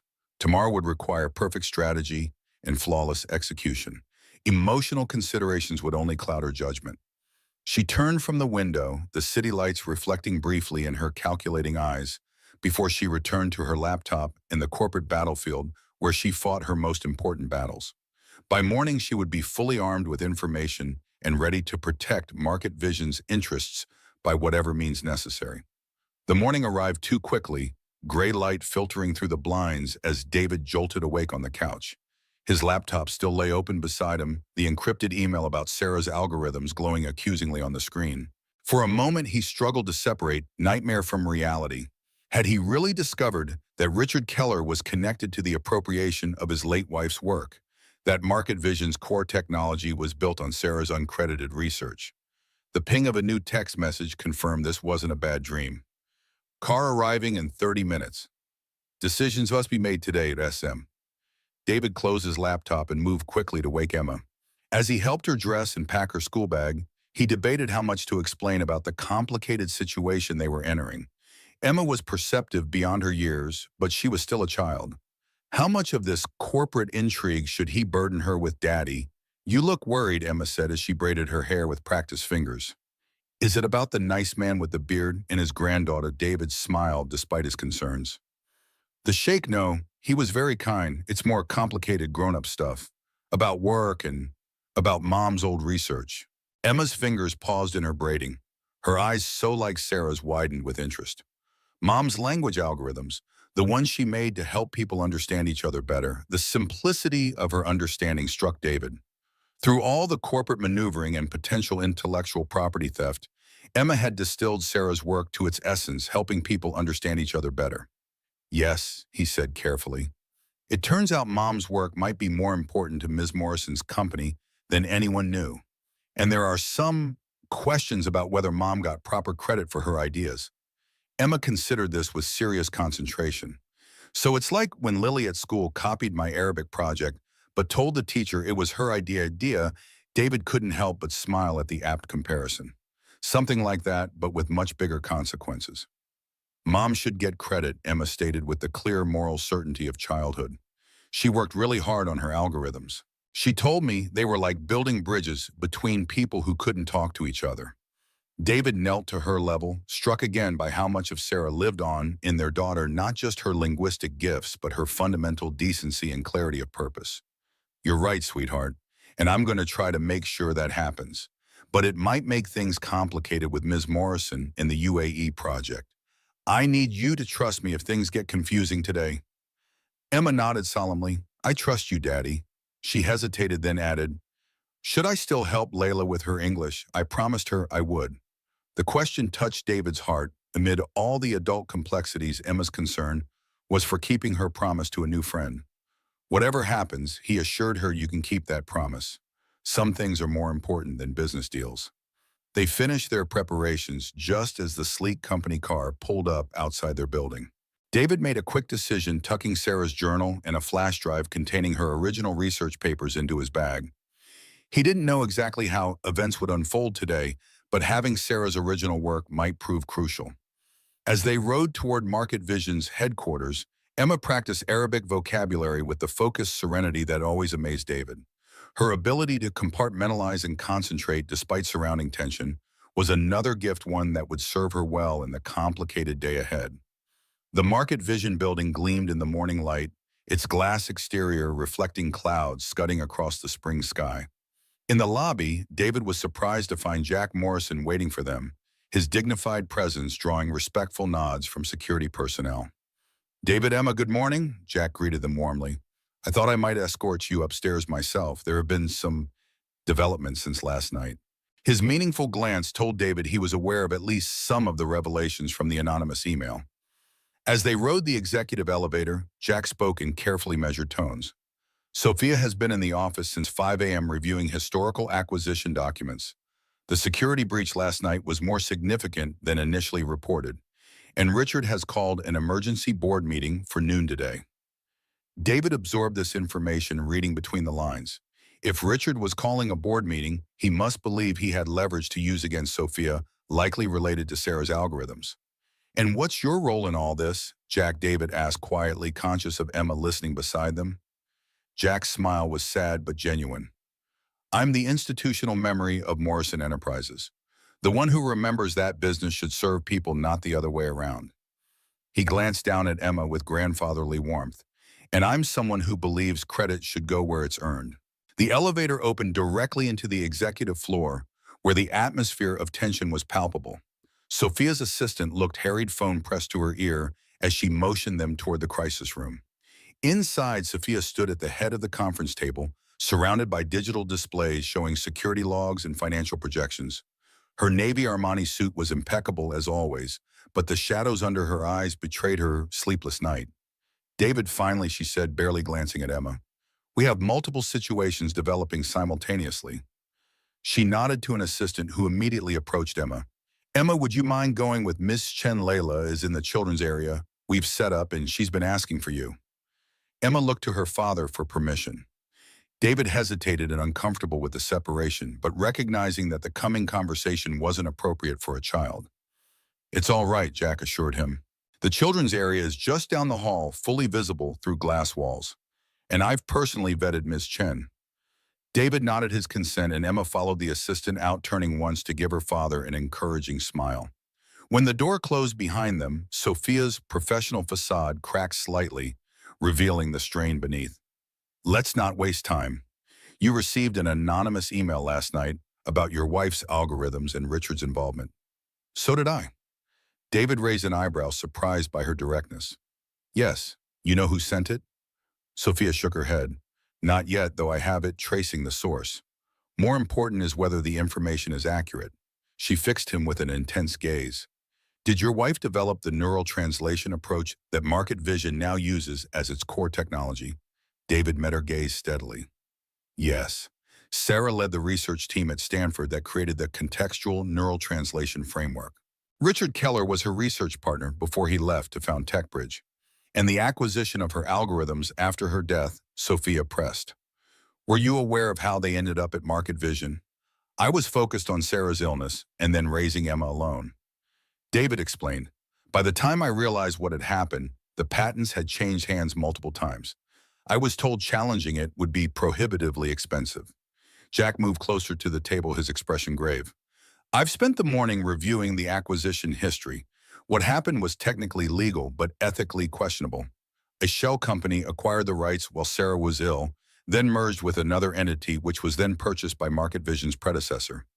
At each step, her name became less prominent in the documentation. Sophia's lips thinned to a hard line. In Richard Keller's involvement, Jack pulled up documents on the main display. He was on the board of the shell company that made the initial acquisition. He resigned immediately after the purchase was complete, left no fingerprints, but benefited from insider knowledge of the technology's value. David felt a cold anger building as the corporate machinations that had erased Sarah's contribution became clear. Richard had used his knowledge of Sarah's work and her terminal illness to orchestrate its acquisition without proper attribution or compensation.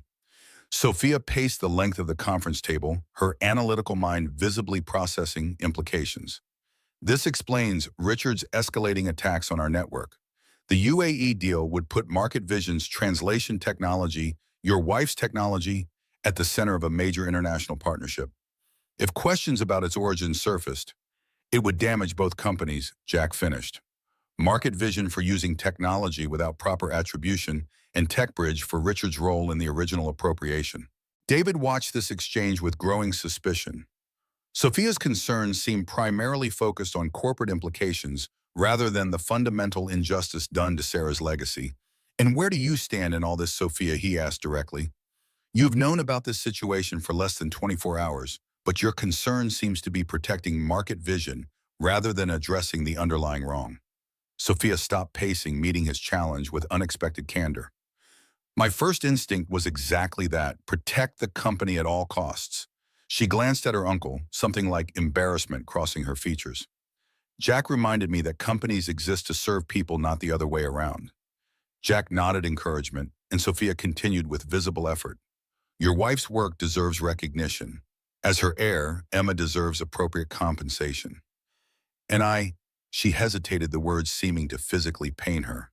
"I apologize that Market Vision benefited from work that wasn't properly credited or compensated."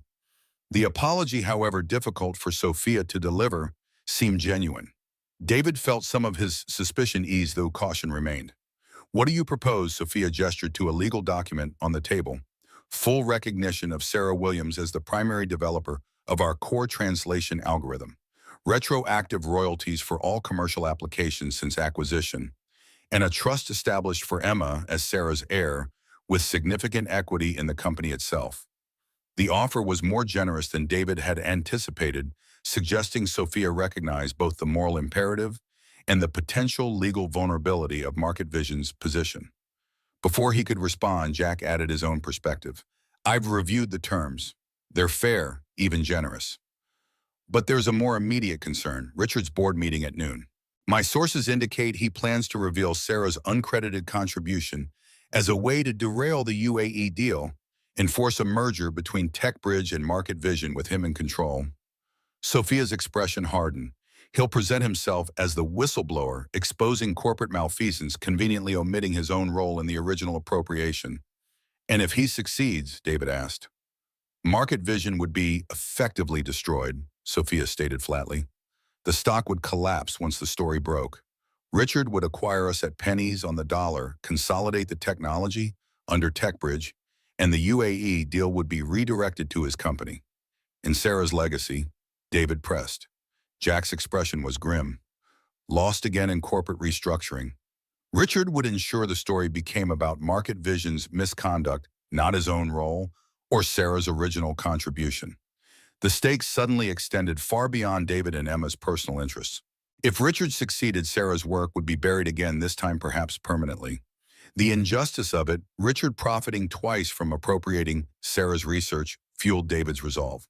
"What's your plan?" he asked Sophia. Her response was immediate and precise. "Preempt Richard's announcement. Issue our own press release acknowledging Sarah's contribution and announcing the establishment of the Sarah Williams Foundation for Linguistic Innovation, funded by Market Vision. Present the UAE deal as a culmination of her visionary work, with Emma's involvement as a meaningful connection to her mother's legacy." It was a strategically sound approach, seizing the narrative before Richard could weaponize it.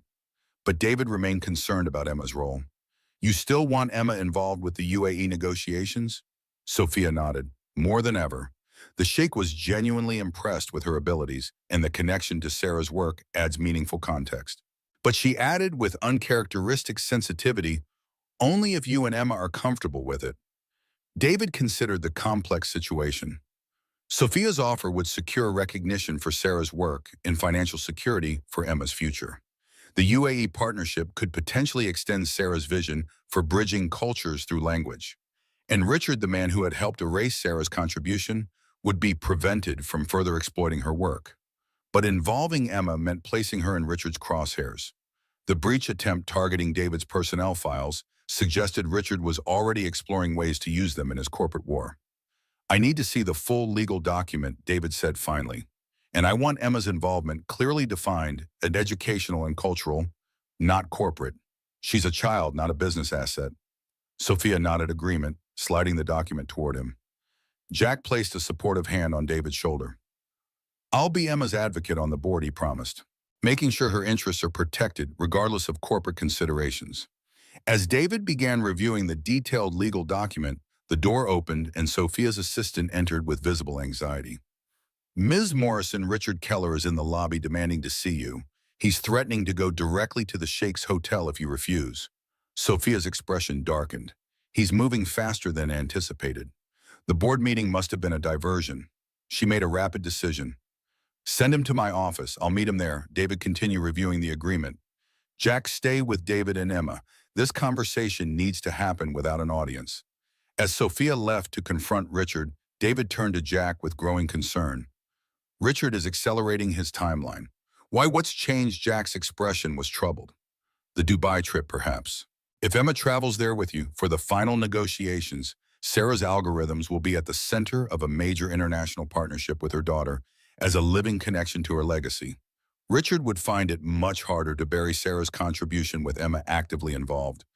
David nodded slowly, the pieces fitting together. For years, Richard had benefited from Sarah's work remaining uncredited. Now, with Emma's extraordinary linguistic abilities bringing renewed attention to her mother's research, the carefully constructed narrative was threatening to unravel. I should be there for the confrontation with Richard, David said, standing. Sarah was my wife. This is my fight too. Jack didn't argue, simply leading the way towards Sophia's office.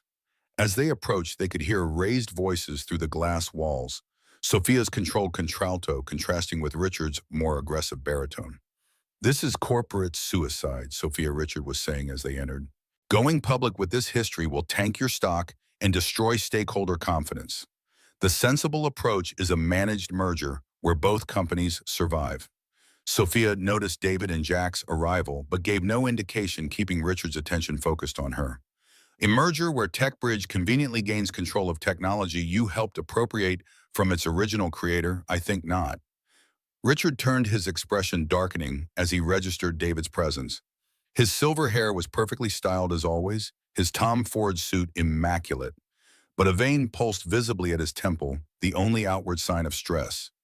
Ah, the grieving widower makes his appearance, he said with cold sarcasm. Has Sophia convinced you she's the champion of your wife's legacy, a touching narrative if somewhat belated?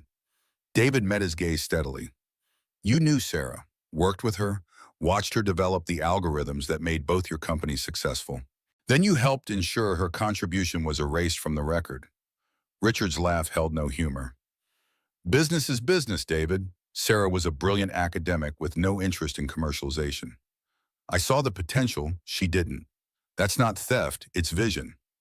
The casual dismissal of Sarah's contribution fueled David's anger, but he maintained his composure. Sarah was developing applications for her research when she became ill. Her focus was helping people communicate across cultural divides, not maximizing profit. A charming but economically naive goal, Richard replied dismissively. The technology needed commercial framework to reach its potential. I provided that. He turned back to Sophia, clearly considering David a secondary concern. My offer stands, a managed merger, shared leadership during transition, minimal disruption for shareholders. Sophia's smile was coldly professional. And if I refuse, Richard's expression hardened.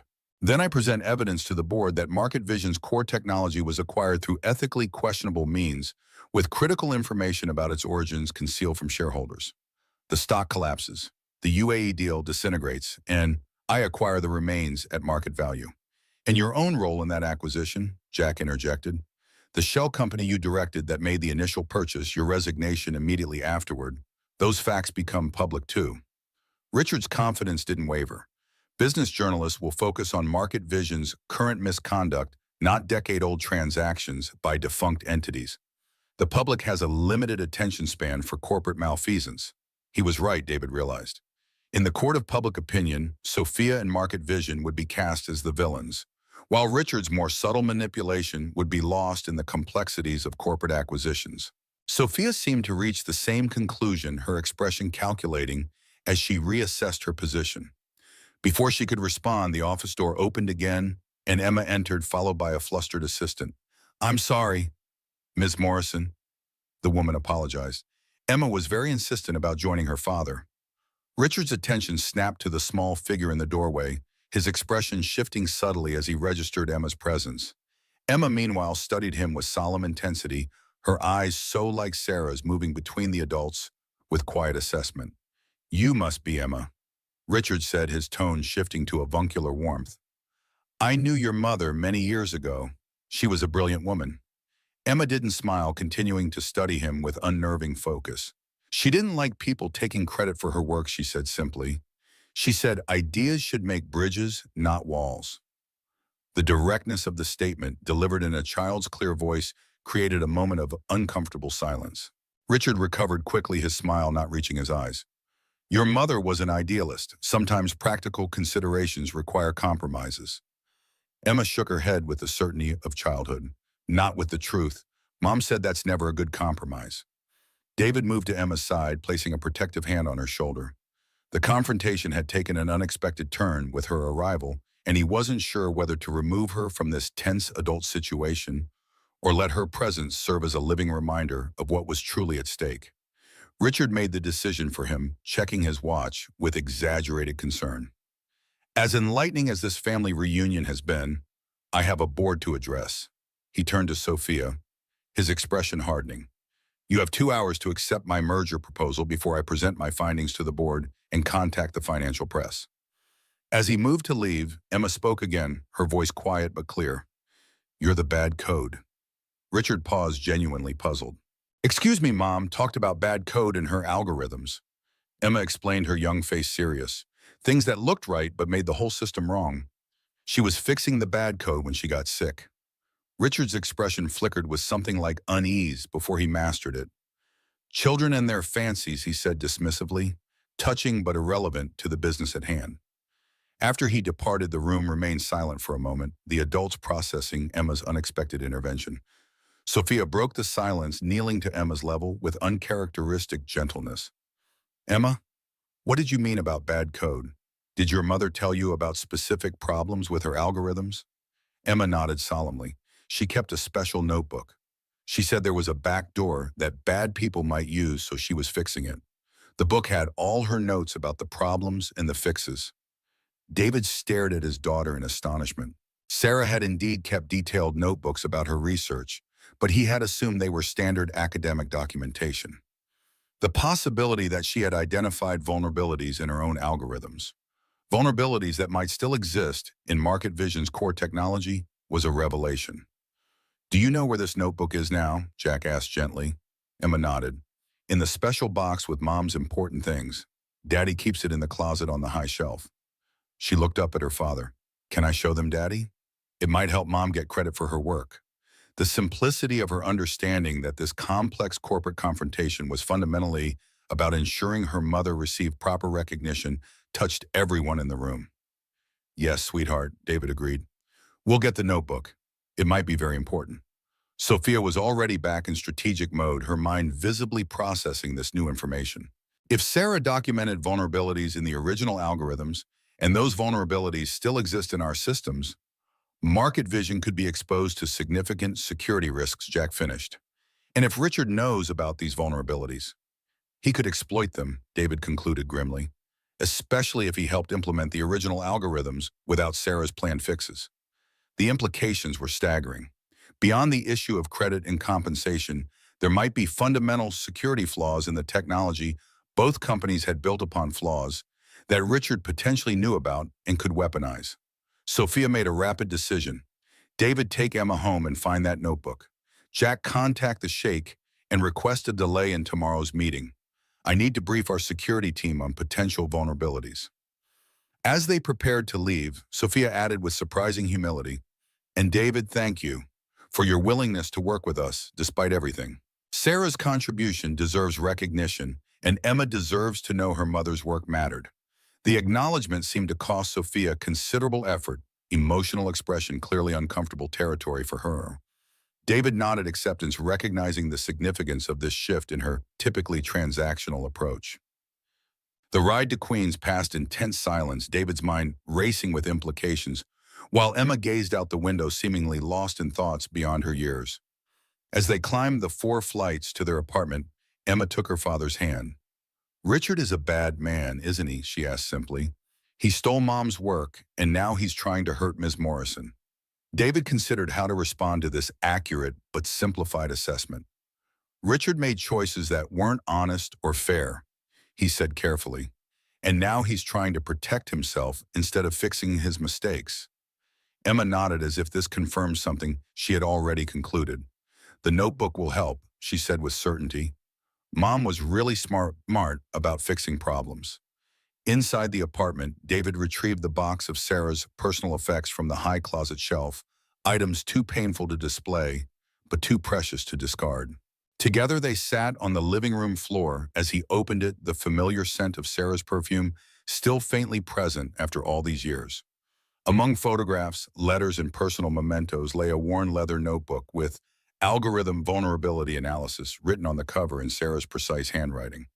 David opened it carefully, finding pages of detailed technical notes, diagrams, and code segments. Much of it was beyond his understanding. Despite his technical background, Sarah had operated at a rarefied level of computational linguistics that few could follow. He took pictures of key pages, sending them to Sophia with a brief explanation. Within minutes, his phone rang. David, this is critically important, Sophia said without preamble. Sarah identified a fundamental security vulnerability in the base algorithm, something called an adversarial input channel. Our technical team says it essentially creates a backdoor that could allow someone with knowledge of the original code to insert manipulated data sets. And Richard would have that knowledge, David concluded. Exactly.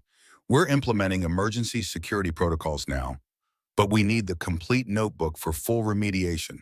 How quickly can you bring it to the office? David glanced at Emma, who was carefully examining her mother's handwritten notes with reverent attention. We'll come now, but Sophia, this changes everything. Richard isn't just fighting for corporate control. He may be actively exploiting vulnerabilities in your systems. I know, Sophia replied grimly. The security team has found evidence of exactly that subtle data manipulation that's been ongoing for months. Small enough to avoid detection, but potentially catastrophic in aggregate. The UAE translation demonstration tomorrow could be compromised if we don't implement Sarah's fixes. The stakes had escalated dramatically. What had seemed like corporate politics now appeared to be technological sabotage with potentially global implications. If the UAE demonstration failed due to manipulated translations, the deal would collapse. International relations could be damaged, and Richard would be positioned to acquire Market Vision's assets at fire sale prices. We'll be there in 30 minutes, David promised, already gathering what they needed. As they prepared to leave, David's phone pinged with an urgent text from Jack. Richard moved up board meeting, presenting now, stock already dropping on rumors. Sheikh requesting update on security concerns. Situation deteriorating rapidly. The pressure was mounting, events accelerating beyond their control. David hurried Emma downstairs to the waiting company car, Sarah's notebook clutched securely in his hand. As they settled into the back seat, Emma tugged at his sleeve. Daddy, I had an idea, she said hesitantly. Mom's fixes are about understanding context better, right? Making sure words mean the right thing in different situations. David nodded, impressed by her understanding of the complex concepts. That's right. Languages depend on context. The same word can mean different things in different situations. Emma's expression grew more confident. So it's like when I helped Layla understand Arabic phrases yesterday. The translator taught her the words, but not when to use them correctly. I helped with the context. David looked at his daughter with growing realization. Sarah's vulnerability notes highlighted how the algorithm could be manipulated by feeding it contextually ambiguous inputs, essentially confusing the AI by exploiting gray areas in translation. Emma's natural understanding of contextual language usage might be exactly what they needed to identify manipulated content. "You think you could spot translations that don't have the right context?" he asked. Emma nodded confidently. "It's easy to tell when the context is wrong. The words might be right, but they feel wrong together. Like when Ms. Chen's translation app told the sheikh that Layla was executing a language instead of practicing a language yesterday. It was a crucial insight. The scheduled demonstration for the UAE delegation would involve real-time translation of complex technical and legal terminology, precisely the areas where contextual ambiguities could be exploited. By the time they reached the Market Vision building, the atmosphere had shifted palpably. Security was heightened, employees moved with tense purpose, and televisions in the lobby showed financial news reporting on Market Vision's sudden stock decline amid rumors of fundamental technology concerns. Sophia met them at the executive elevator, her composed exterior showing cracks of genuine stress. "The board meeting is ongoing," she said without preamble. "Richard presented alleged evidence that our core technology contains critical vulnerabilities that we've concealed from partners and shareholders. The stock has dropped 17% in the last hour." David handed her Sarah's notebook. Sarah not only documented the vulnerabilities, but developed fixes. They were never implemented after her death. Sophia took the notebook with careful reverence, recognizing its importance. "Our technical team is standing by." She glanced at Emma with uncharacteristic uncertainty. "Emma, your insight about contextual translation might be crucial. Would you be willing to help our team identify potentially manipulated content in the demonstration materials?" Emma nodded seriously, pleased to be included in the solution. "I can tell when translations don't make sense in context. Mom taught me to look for the patterns that don't fit." As they entered the crisis room, Jack approached with grim news. "The Sheikh's team is demanding verification that our technology is secure before tomorrow's demonstration. Richard has already reached out to them, directly offering TechBridge as a more reliable alternative." "We need to move faster," Sophia decided. David takes Sarah's notebook to the technical team. They need to implement her fixes immediately. Jack stalled the board, remind them that hasty decisions during stock volatility typically end badly. "I'll contact the sheikh personally." She turned to Emma with surprising gentleness. "Emma, Ms. Chen will take you to our translation team. They have the demonstration materials prepared for tomorrow. If you can help them identify any odd translations places where the context feels wrong, it could be critically important." As the adults dispersed to their urgent tasks, David knelt quickly to Emma's level. "You'll be helping your mother's work," he told her softly, finding the problem she was trying to fix. Emma's expression was solemn but determined. "I know, Daddy. I'll find the bad code." The next hours passed in a blur of intense activity. David worked alongside Market Vision's technical team, translating Sarah's academic notations into actionable security patches. The vulnerability was subtle but profound, an embedded channel that allowed contextually ambiguous inputs to be weighted incorrectly under specific conditions. Richard, with his intimate knowledge of the original algorithms, would know exactly how to exploit this weakness. Meanwhile, Emma sat with the translation team, methodically reviewing demonstration materials with preternatural focus. Her ability to identify contextually inappropriate translations, places where the AI had selected technically correct but contextually misleading interpretations, proved invaluable. The team discovered dozens of subtly manipulated inputs that would have caused embarrassing or potentially offensive mistranslations during the critical demonstration. By late afternoon, the crisis had reached its peak. The Market Vision board remained in emergency session, the stock had fallen 23%, and financial analysts were speculating about a potential TechBridge takeover.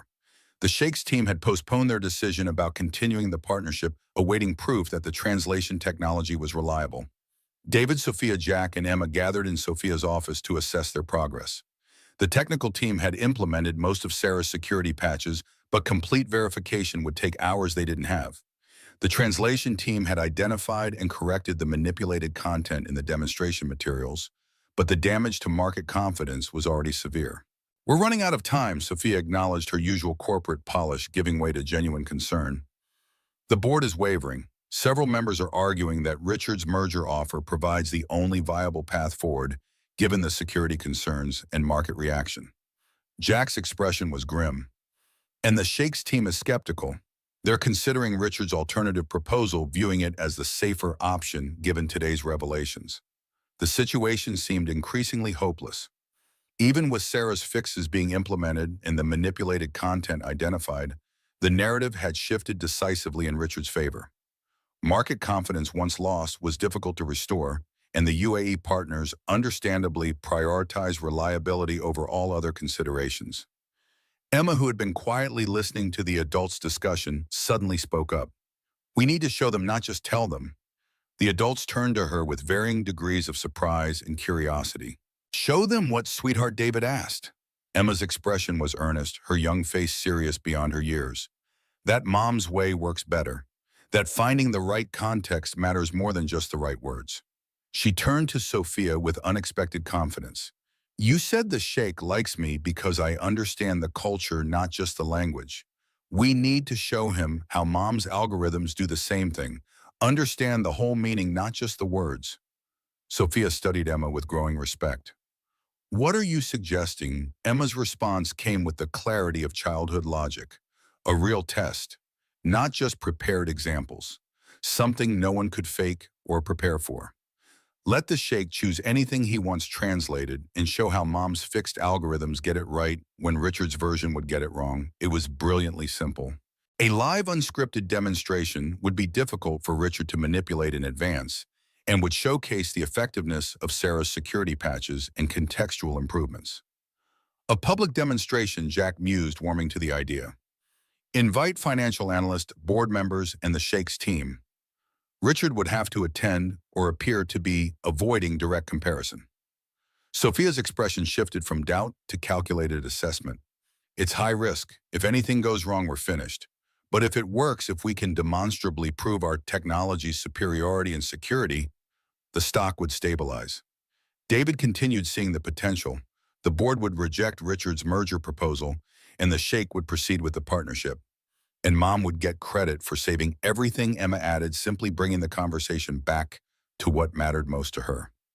The adults exchanged glances, recognizing both the brilliance and the risk of the proposal. It was a gamble, but perhaps their only remaining option given Richard's systematic undermining of market confidence. Sophia made the decision with characteristic decisiveness. "We'll do it. Tomorrow morning before the board votes on Richard's proposal. A public demonstration with unscripted, real-time translation challenges." As they began planning the logistics, David's phone pinged with an anonymous text, the same source that had sent the original email about Sarah's algorithms.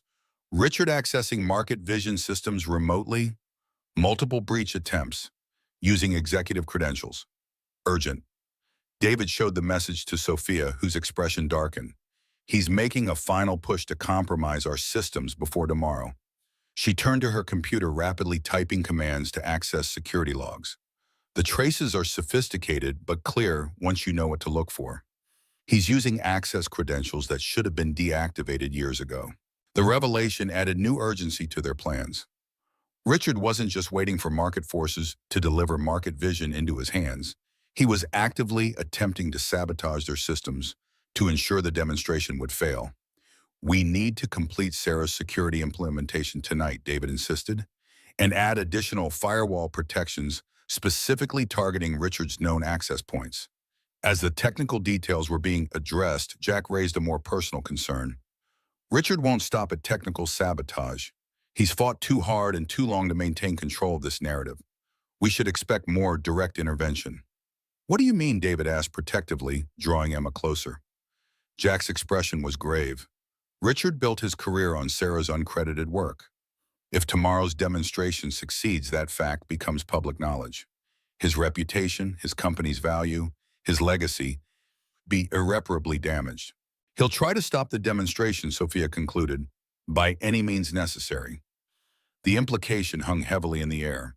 What had begun as corporate maneuvering had escalated to potential technological sabotage and might now include more direct threats. Richard had too much to lose to simply accept defeat. "Emma needs protection," David said firmly. "This has gone beyond corporate politics. I want her somewhere safe until the demonstration. Sophia nodded immediate agreement. Jack can take her to my penthouse. The building has excellent security, and Richard wouldn't think to look for her there. Emma, however, had other ideas. I need to stay and help, she insisted. Mom's algorithms need me to explain the context problems. The team said I found things their computers missed. David knelt to her level, his expression gentle but firm. Sweetheart, this situation has become dangerous. Richard isn't just fighting for a business deal anymore. Emma's eyes, so like Sarah's, held unexpected determination. Mom never ran away from hard problems. She fixed them. I want to help fix this one. The adults exchanged glances, recognizing both the wisdom and the impossible courage in her words. After a moment of silent communication with David, Sophia proposed a compromise. Emma stays here tonight in our secure executive suite. The technical team can bring her the materials they need help with, and the building's security will be at maximum alert. Tomorrow she participates in the demonstration as planned, with additional security measures in place. David considered the proposal, weighing risks against the undeniable value of Emma's contribution and her own determined wish to help. Finally, he nodded agreement. But I stay with her the entire time. And at the first sign of any escalation, we leave immediately, demonstration or no demonstration. The plan set, they moved quickly to implement it. The executive suite was converted into a secure workspace where Emma could review translation materials, while David worked with the technical team implementing Sarah's security patches. Sophia coordinated the public demonstration arrangements, while Jack managed communication with the board and the Sheikh's team. As evening fell, the Market Vision building became an island of intense activity amid the darkening city. Additional security personnel patrolled the perimeters. Access to the executive floor was restricted to essential personnel, and Emma worked diligently alongside linguistics experts, identifying contextual anomalies in the translation database. David watched his daughter with a mixture of pride and concern. Her focus was absolute, her insights consistently valuable, her determination unwavering. She was in every meaningful way Sarah's daughter, brilliant, compassionate, and uncompromising in pursuit of what she believed was right. Around midnight, as Emma finally succumbed to exhaustion and fell asleep on the executive suite's comfortable couch, Sophia joined David in quiet conversation. She's extraordinary, Sophia said softly, watching the sleeping child with genuine admiration. Not just her linguistic abilities, but her moral clarity. She sees straight to the heart of things. David nodded gently, covering Emma with a blanket. She always has. Even as a toddler, she could cut through complications to the simple truth underneath. Sarah was the same way. Sophia's expression grew reflective, a rare moment of personal vulnerability breaking through her corporate persona. I never had that clarity.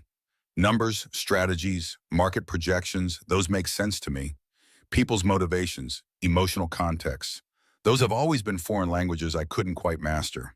The admission seemed to cost her considerable effort, as if acknowledging a personal deficiency she typically concealed behind professional competence.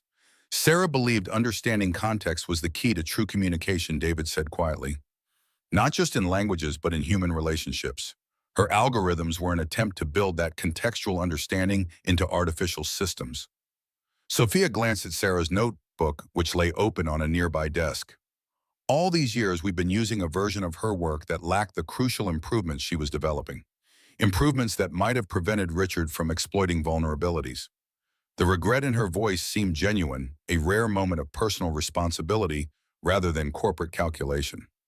David felt a surprising empathy for this woman who operated in a world so different from his own, yet who clearly valued Sarah's contribution and Emma's extraordinary gifts. Tomorrow will determine whether Sarah's complete vision finally gets implemented, he said, and whether her name is restored to its rightful place in the history of this technology. Sophia's expression hardened with renewed determination. Richard won't succeed in erasing her contribution a second time, not if I have anything to say about it. As she left to make final preparations for the morning demonstration, David settled into a chair near Emma, maintaining his protective vigil through the quiet hours of the night. His mind drifted to Sarah, her brilliance, her passion for breaking down barriers between languages and cultures, her determination to make technology serve human connection rather than replace it. Tomorrow would determine whether her vision would finally be fully realized, her contribution acknowledged, her legacy secured for Emma's future.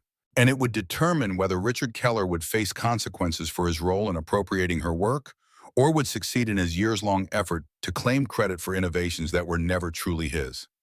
David glanced at his sleeping daughter, her face peaceful despite the extraordinary pressures of the day.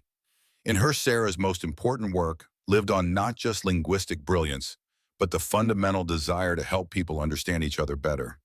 Whatever tomorrow brought, that legacy was secure.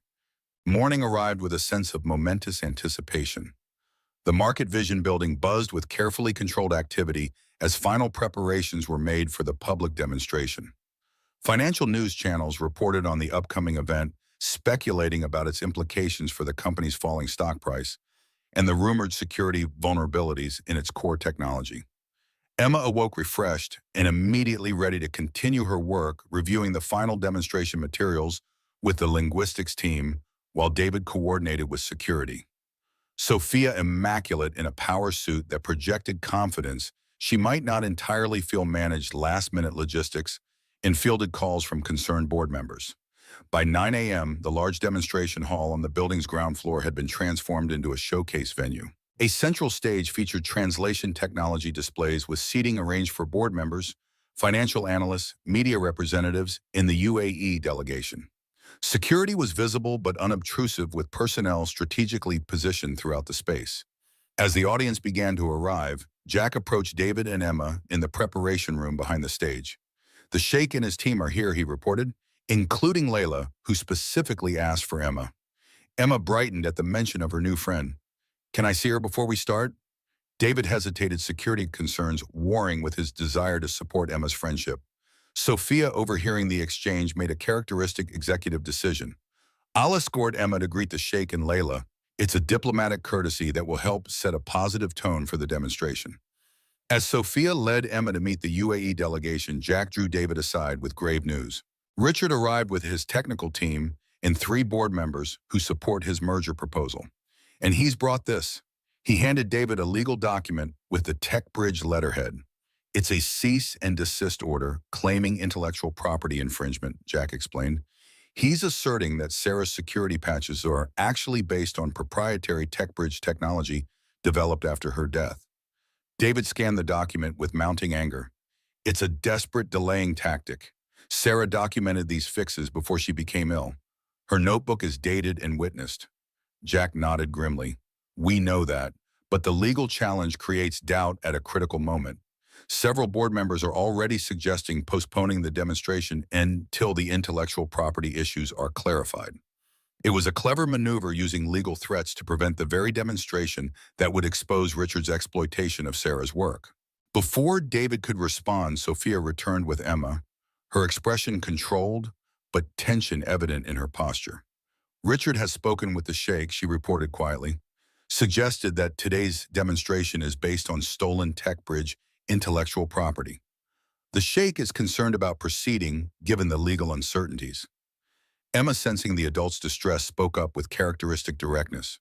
"Did you show him Mom's notebook with the dates and her signature?" Sophia blinked, momentarily taken aback by the simple solution. "No, we were focused on the technical preparations." Emma's expression was earnestly practical. "Mom always said evidence matters more than arguments. She kept really good records because science needs proof." "Out of the mouths of babes." Jack smiled with genuine appreciation. "She's absolutely right. The notebook provides documented evidence that predates any TechBridge claims." Sophia made an immediate decision. "David, bring Sarah's notebook. We'll show it directly to the Sheikh before the demonstration begins." "Emma, would you be willing to explain to the Sheikh how you've been helping identify contextual translation issues?" Emma nodded seriously, pleased to be included in the solution. "I can show him the examples where I found problems that the computers missed." As they prepared to meet with the Sheikh, a security alert buzzed on Sophia's phone. Her expression darkened as she read the message. "Richard's technical team is requesting access to our systems all for a compatibility check before the demonstration. It's a transparent attempt to interfere with our implementation of Sarah's security patches."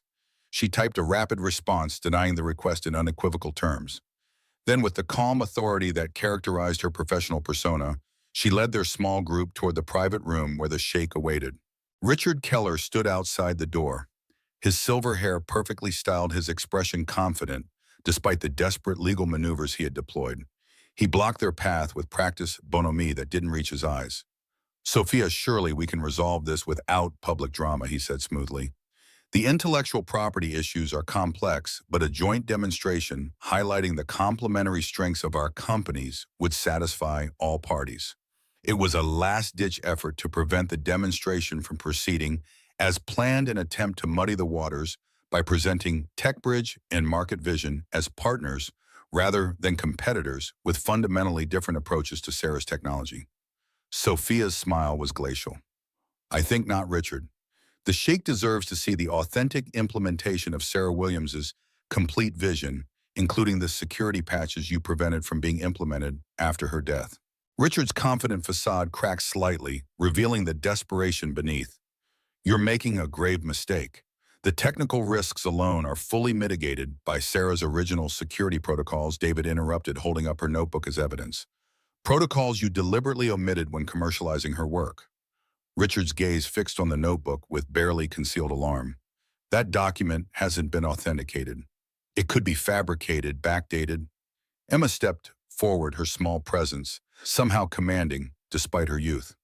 Mom dated every page and had Dr. Rodriguez witness her signatures. She pointed to the official Stanford University witness marks clearly visible on the notebook's pages. She said good science needs good records. Richard seemed momentarily at a loss facing this child's simple dismantling of his objections. His recovery was swift, but not quite convincing.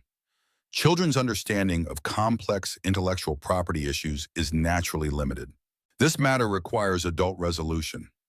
Jack stepped forward, his dignified presence a stark contrast to Richard's increasingly evident desperation.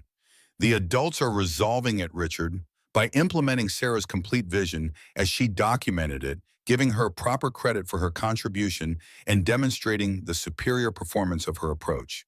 As they moved past Richard into the Sheikh's private room, David felt a shift in the dynamic, a sense that Richard's carefully constructed narrative was finally crumbling under the weight of Sarah's meticulous documentation and Emma's guileless advocacy for her mother's work. Inside, Sheikh Al Maktoum greeted them with dignified courtesy, though concern was evident in his expression.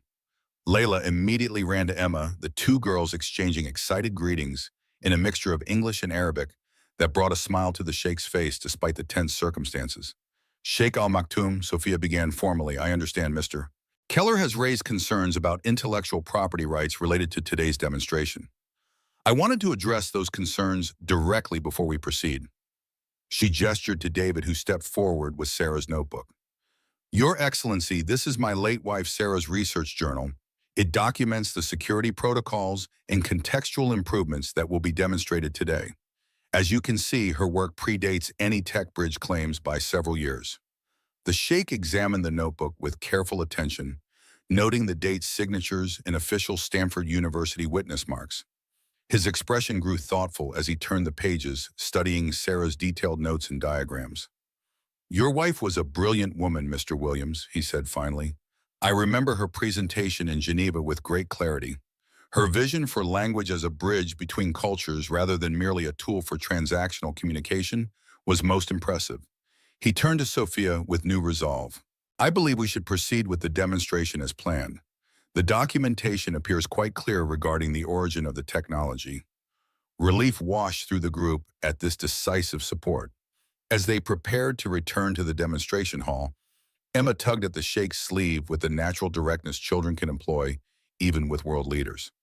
Your Excellency, she said politely, Richard doesn't want people to know that Mom created the special algorithms because then he wouldn't get credit for them. But Mom always said truth matters more than who gets credit. The Sheikh regarded Emma with genuine warmth. Your mother was wise as well as brilliant, and you are very much her daughter. The demonstration proceeded as planned, with Sophia introducing the event to the assembled audience of board members, financial analysts, media representatives, and the UAE delegation.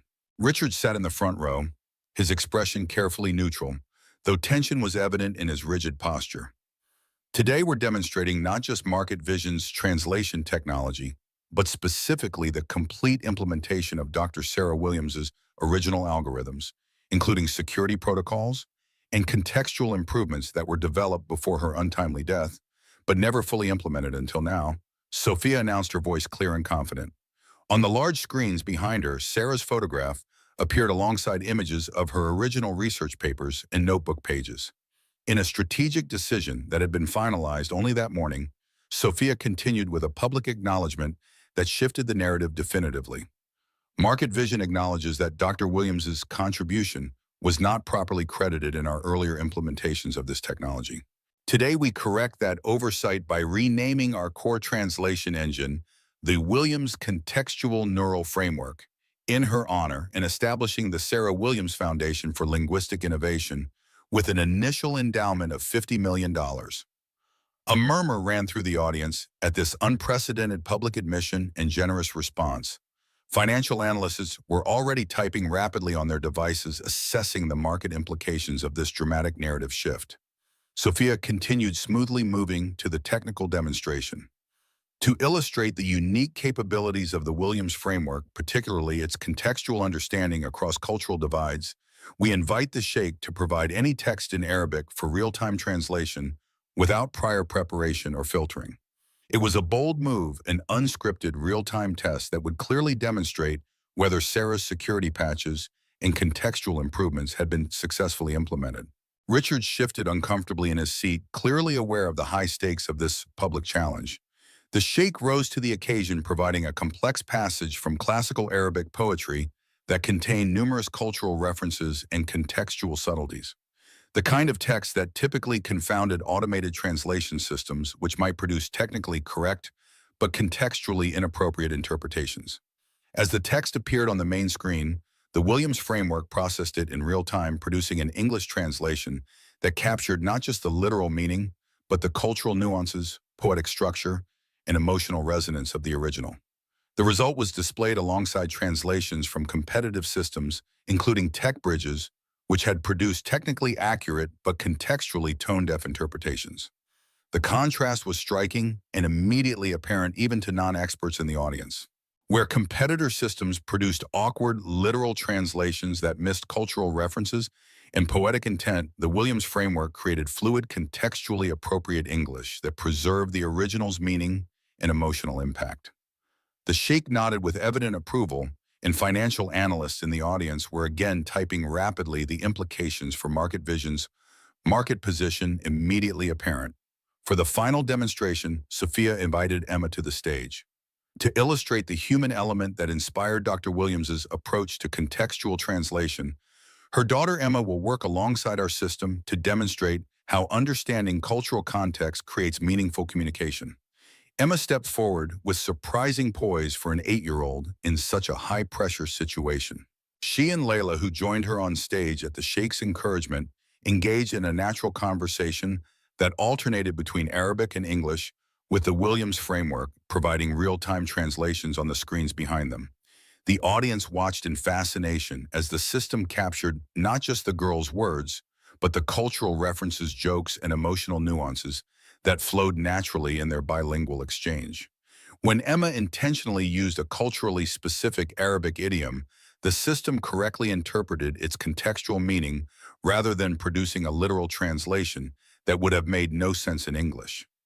As the demonstration concluded to enthusiastic applause, financial updates scrolled across secondary screens, showing Market Vision's stock rebounding dramatically as analysts assessed the successful demonstration and the transformative potential of the fully implemented Williams framework.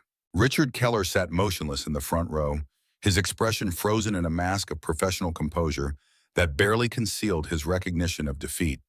His carefully constructed narrative had been systematically dismantled, his years-long appropriation of Sarah's work publicly exposed, and his company's competitive position significantly weakened in the span of a single hour. The Sheikh approached the stage, his dignified presence commanding immediate attention from the audience. "I have seen enough," he announced. "The Williams framework represents exactly the kind of contextual understanding and cultural sensitivity we require for our international medical communication systems. Market Vision's commitment to implementing Dr. Williams's complete vision with appropriate recognition of her contribution aligns with our values of innovation and integrity." He turned to Sophia with formal courtesy. "Simone Morrison, we would be honored to proceed with our partnership as planned with the additional request that Emma Williams be invited to Dubai as a cultural consultant for the implementation phase, accompanied by her father, of course. The public endorsement was more than Sophia could have hoped for, a clear vote of confidence that would stabilize Market Vision's position and definitively end Richard's takeover attempt. The invitation for Emma to participate in the Dubai implementation was an unexpected bonus, recognizing her unique contribution in a way that respected her age and family circumstances. As the event concluded and the audience dispersed, David found himself standing with Emma, Sophia, and Jack in a quiet moment of shared accomplishment. The crisis had been averted, Sarah's contribution finally acknowledged, and Emma's extraordinary gifts recognized in a way that opened doors rather than exploiting her abilities. "Mom would be happy," Emma said simply, looking at her mother's photograph still displayed on the presentation screen. "Her algorithms are helping people understand each other better, just like she wanted." David pulled his daughter close, his heart full of pride and bittersweet joy. "Yes, sweetheart, she would be very happy indeed." Sophia, typically reserved in emotional moments, surprised them with a genuine smile that transformed her usually calculated expression.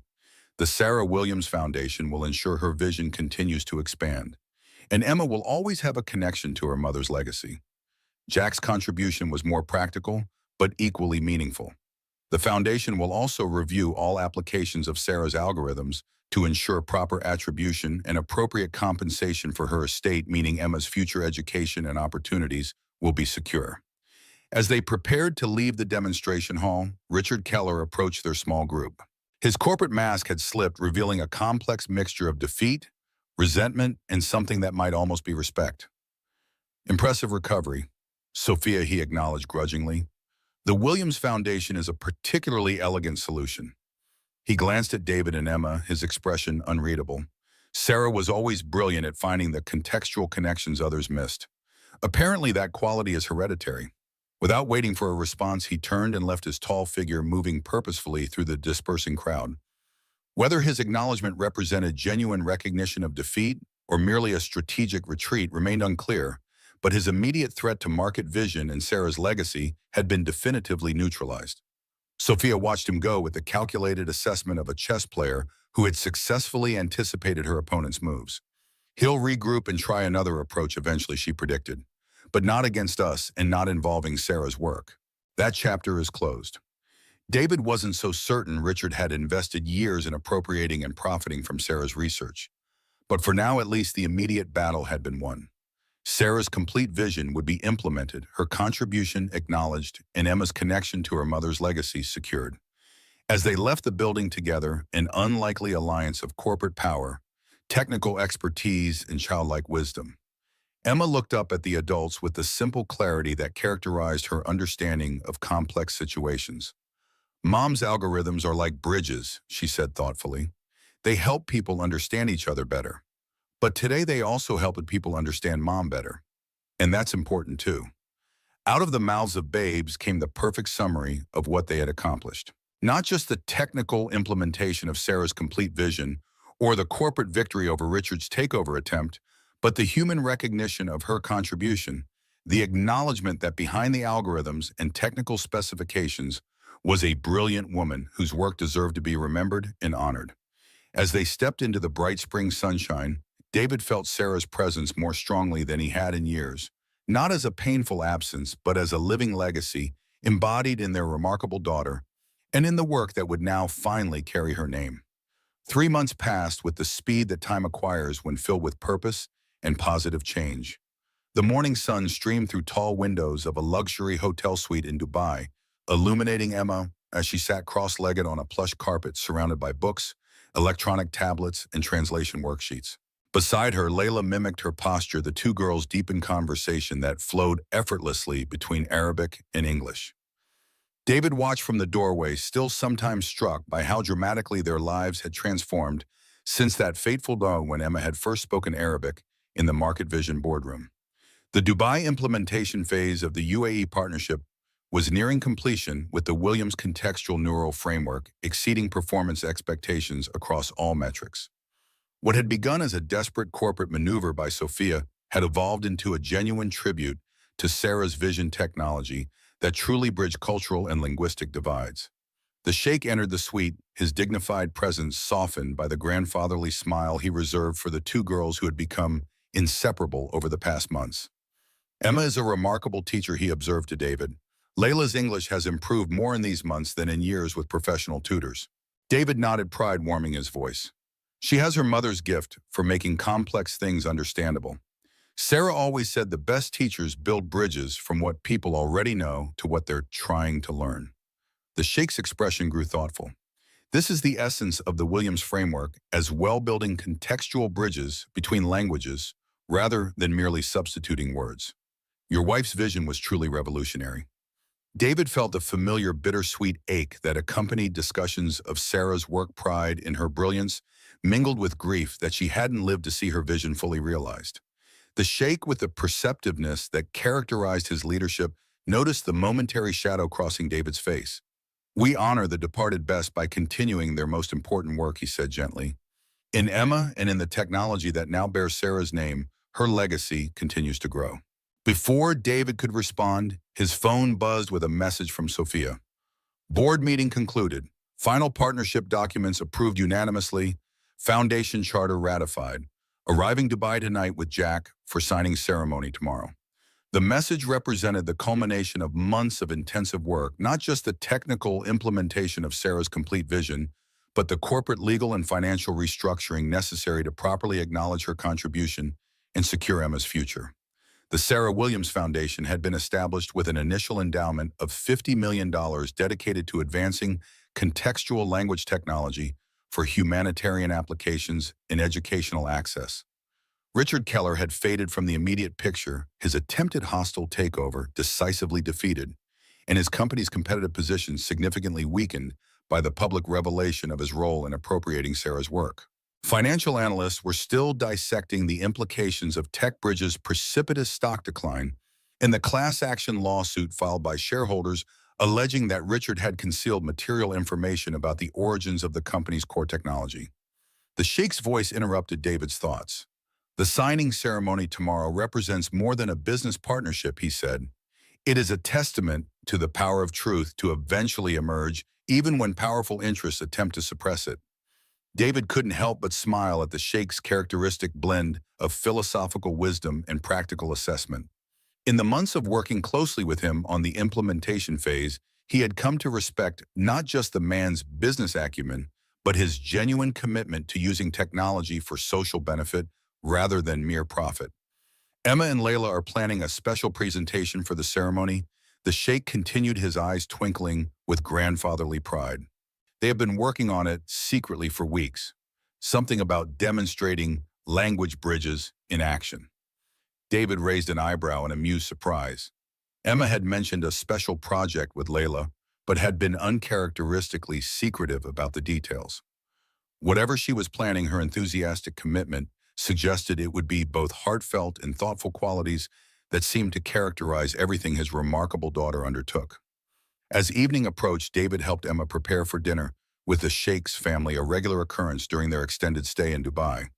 Watching her select a modest but elegant dress with the careful attention she brought to all cultural contexts, David marveled again at how gracefully she had adapted to their transformed circumstances.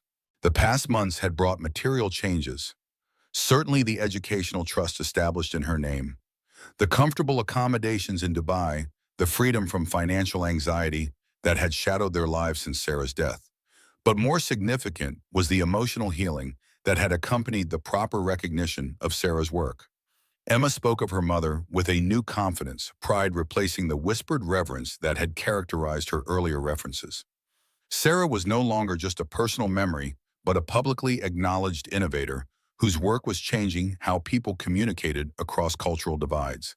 Their lives had found a new equilibrium that honored both past and future. Sarah's legacy secured Emma's gifts, nurtured without exploitation, and David's own professional skills once again valued and deployed. The technical security director position at Market Vision provided the intellectual challenge his mind had missed during his years in basement IT maintenance, while the flexible structure Sophia had approved allowed him to prioritize Emma's needs and development. Sophia herself had perhaps undergone the most surprising transformation, The coldly efficient CEO focused exclusively on corporate metrics had gradually revealed more human dimensions, still precision-focused and strategically brilliant, but increasingly willing to consider the human implications of business decisions. Her relationship with Emma had evolved from calculated corporate asset assessment to genuine mentorship with regular video calls, where they discussed everything from language patterns to the challenges of women in leadership roles. Jack Morrison had become a regular presence in their lives as well, his grandfatherly wisdom and historical perspective providing balance to Sophia's intensity. He had taken personal responsibility for establishing the Sarah Williams Foundation, ensuring its governance structure prioritized humanitarian applications of the technology over commercial considerations. His friendship with David had deepened through shared commitment to protecting Emma's childhood while nurturing her extraordinary gifts. A knock at the suite door announced the arrival of a hotel staff member with a delivery package from New York bearing Sophia's distinctive monogram. Inside the elegantly wrapped box, Emma found a small leather-bound journal with her name embossed on the cover. The accompanying note written in Sophia's precise handwriting read, "For recording your observations on language bridges like your mother did. Some traditions deserve continuation. See you tomorrow, SM." Emma traced her fingers over the embossed letters with reverent appreciation. "She's giving me a notebook like Mom's," she said softly, "for my own language notes." The thoughtfulness of the gift, acknowledging both Sarah's legacy and Emma's continuation of it without corporate overtones, revealed how far Sophia had evolved from her initially transactional approach. David made a mental note to thank her properly when she arrived. Later that evening, after dinner with the Sheikh's family and Emma's bedtime routine, David stood on the balcony of their suite, gazing out at the spectacular Dubai skyline. The juxtaposition of ancient desert and ultra-modern architecture seemed an apt metaphor for their current situation, honoring the past while building toward a future neither he nor Sarah could have imagined for their daughter. His phone buzzed with a message from Jack. Just landed. Sophia headed straight to hotel for preparation meeting. I'm bringing something Sarah would have wanted Emma to have. Breakfast tomorrow before ceremony. David confirmed the breakfast plans, curious about what Jack might be bringing. The older man had become a dedicated advocate for Sarah's legacy, using his extensive business connections to ensure her contribution to computational linguistics received proper academic and industry recognition. His personal investment in this mission went beyond corporate considerations, suggesting an almost familial sense of responsibility towards Sarah's memory and Emma's future. The next morning dawned clear and bright, the desert air still cool before the inevitable heat of the day. Jack arrived at their suite bearing a small wooden box with intricate inlay work. After greeting Emma with grandfatherly warmth, he presented the box with ceremonial gravity. Your mother received this award from the International Computational Linguistics Association 15 years ago, he explained. It was in the university archives. When the association learned of her posthumous recognition through the Williams framework, they wanted it returned to her family. Emma opened the box with reverent care, revealing a crystal award inscribed with Sarah's name and for revolutionary contributions to contextual neural translation. Accompanying the award was a formal letter from the association acknowledging the historical significance of Sarah's work and its contemporary impact. How did you find this? David asked, genuinely moved by the tangible recognition of Sarah's academic contribution. Jack's smile held a hint of the strategic brilliance that characterized the Morrison family. When we established the foundation, I initiated a comprehensive search for all records of Sarah's work, academic, commercial, personal. This award was referenced in Stanford's archives. The association was quite disturbed to learn how her work had been commercially exploited without proper attribution. Emma held the award, carefully studying the inscription with solemn attention. We should put this next to Mom's picture at home, she decided, so everyone who visits can see she was important. The simplicity of her desire to have her mother's achievement publicly displayed in their home highlighted again the fundamental justice of what had been accomplished over the past months. Sarah's work had been restored to its rightful place in the historical record, her contribution acknowledged by both academic and commercial entities. After breakfast, they prepared for the signing ceremony at Emirates Tower. Emma and Layla disappeared to make final preparations for their mysterious presentation, while David reviewed the partnership documents one last time. The legal language now prominently featured the Williams contextual neural framework, with explicit acknowledgement of Sarah's foundational contribution and Emma's role in identifying the contextual vulnerabilities that had been exploited. Sophia arrived at the suite precisely on schedule, her business attire immaculate as always, but somehow less armor-like than in their early encounters. The subtle changes in her presentation, fewer status signaling accessories, more practical styling, reflected her evolving priorities in the months since the demonstration crisis. The Williams Foundation Board approved the final charter. Last night she reported her tone conveying professional satisfaction rather than merely corporate accomplishment. The educational and humanitarian applications are prioritized with commercial licensing structured to fund expansion rather than generate profit. David nodded appreciation.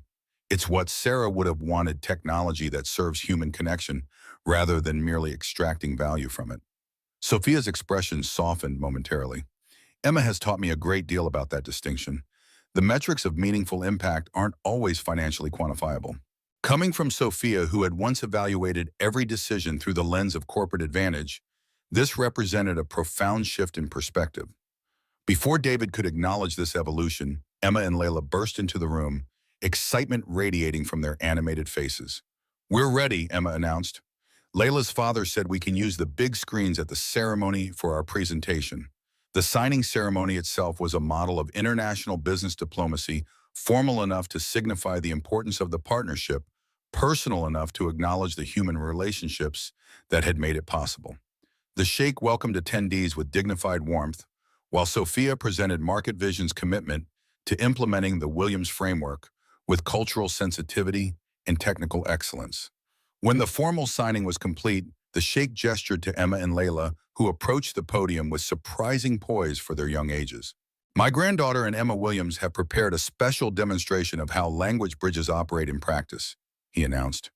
Their friendship itself embodies the principles of the technology we celebrate today. The girls had created a multimedia presentation that moved seamlessly between Arabic and English, demonstrating how they had taught each other not just vocabulary and grammar, but cultural contexts, idiomatic expressions, and emotional nuances. On the large screens, they showed examples of mistranslations from conventional systems alongside the contextually appropriate interpretations from the Williams framework, explaining in simple terms how understanding cultural context transformed communication from mere word substitution to genuine understanding. Most touching was their concluding segment, a side-by-side reading of a poem about friendship with Emma, reading in Arabic and Layla in English, the Williams framework, providing real-time translation that captured not just the literal meaning, but the emotional resonance of each line. As they finished reading, the screens displayed a simple message in both languages. Language builds bridges between cultures. Friendship builds bridges between hearts. The audience responded with genuine appreciation, recognizing in these two children the human embodiment of what the partnership sought to accomplish technologically. David felt his throat tighten with emotion, knowing how proud Sarah would have been to see Emma continuing her mission of building bridges between cultures. After the ceremony, as attendees mingled during the reception, Jack approached David with an expression that combined satisfaction with hints of something more complex. "I received some interesting information this morning," he said quietly. "Richard Keller has resigned as CEO of TechBridge." The board cited philosophical differences about company direction in their press release. David raised an eyebrow, surprised by this development. The shareholder lawsuit, Jack's smile was grim. "Partly, but my sources suggest the final straw was the discovery of additional documentation about Sarah's original work documentation that made his role in suppressing her contribution impossible to deny or defend." David absorbed this information with mixed emotions. Richard's downfall represented a certain justice for his years of profiting from Sarah's uncredited work. Yet there was no satisfaction in watching another person's professional destruction, regardless of past actions. "What happens to TechBridge now?" he asked. Jack's expression turned speculative. "Their board has approached Sophia about potential collaboration on implementing the Williams framework in their systems with proper licensing and attribution, of course. She's considering it." The irony was inescapable. Richard's company potentially licensing the very technology he had helped appropriate years earlier, now with Sarah's name properly attached and commercial benefits flowing to her foundation rather than to those who had exploited her work. As the reception continued, Sophia joined their conversation, her professional demeanor slightly relaxed in the aftermath of the successful signing. Emma's presentation with Leila was quite effective, she observed. The human demonstration of contextual understanding alongside the technical implementation. Very powerful messaging. David smiled at what might once have been a purely strategic assessment, but now seemed to include genuine appreciation for the children's contribution. Emma has always understood intuitively what Sarah tried to build into her algorithms, that true communication depends on cultural context, not just vocabulary equivalence. Sophia nodded thoughtfully. That's why the educational applications of the Williams framework are so important. Teaching languages as bridges between cultures, rather than just tools for transactional communication. Her comment reflected another evolution in her thinking from viewing the technology primarily as a commercial asset to recognizing its transformative educational potential. Jack Ever, the observer of human dynamics, noted this shift with approving recognition.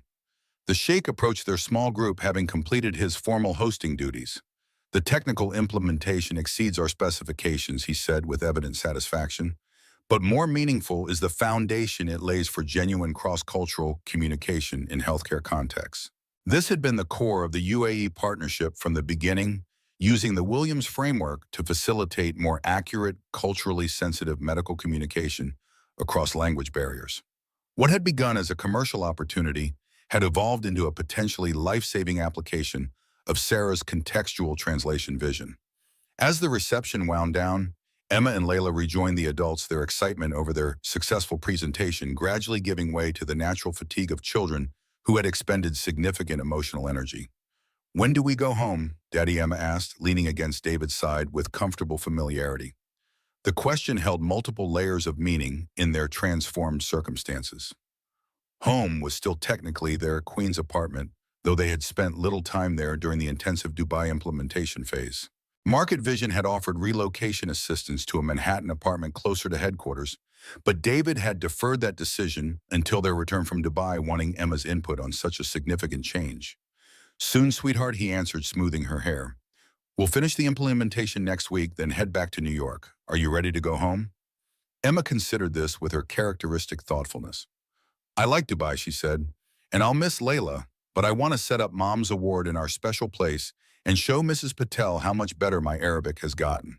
Her priorities reflected the balanced perspective David had tried to maintain throughout their extraordinary journey, appreciating new experiences while maintaining connection to what mattered most in their established life.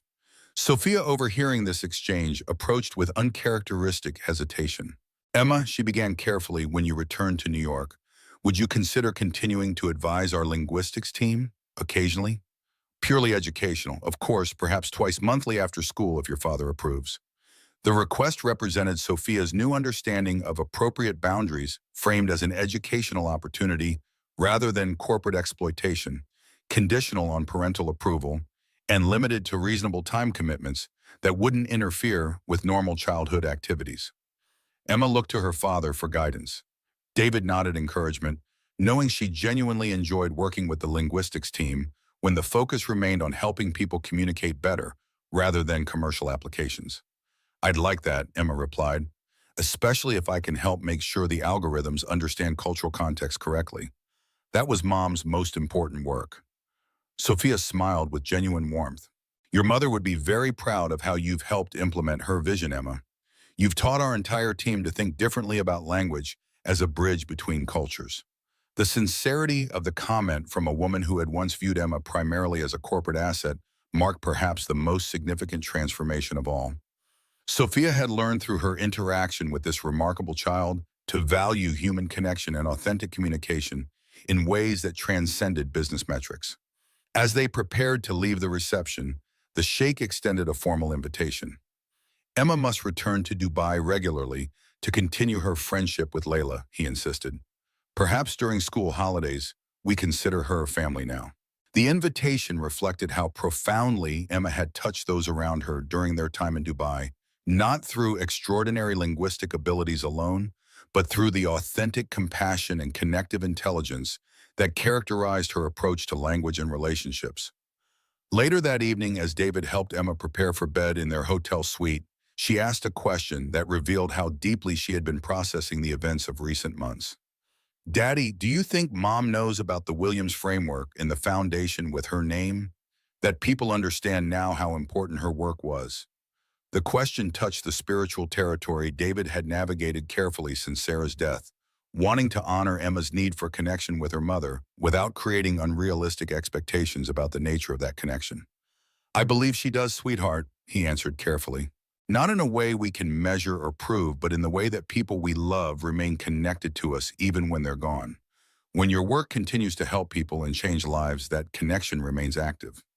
Emma nodded, apparently satisfied with this philosophical approach. Then she pointed to the crystal award Jack had brought, which now sat on her bedside table. I'm going to do important work too, she decided. Building bridges between people like Mom did. But I'll also have time for friends and family like you show me is important. Her declaration represented the integration of Sarah's legacy with David's parenting, valuing meaningful work while maintaining human connection and balance. It was perhaps the healthiest possible outcome of their extraordinary journey, a perspective that would serve Emma well regardless of how her remarkable gifts developed in the future.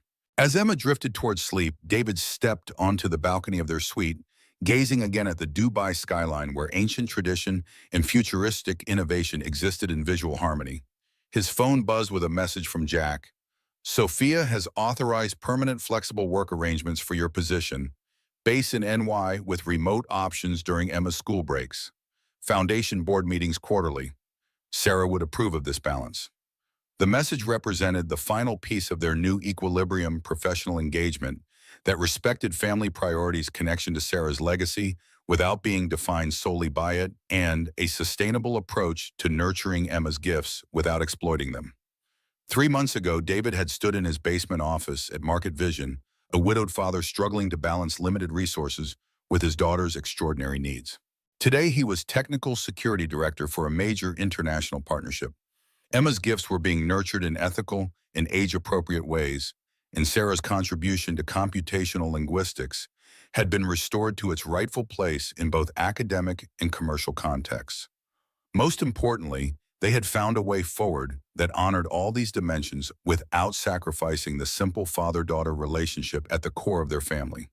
Emma would grow up knowing her mother's legacy, developing her own remarkable gifts, and maintaining the childhood joy and wonder that made her not just linguistically gifted, but genuinely special.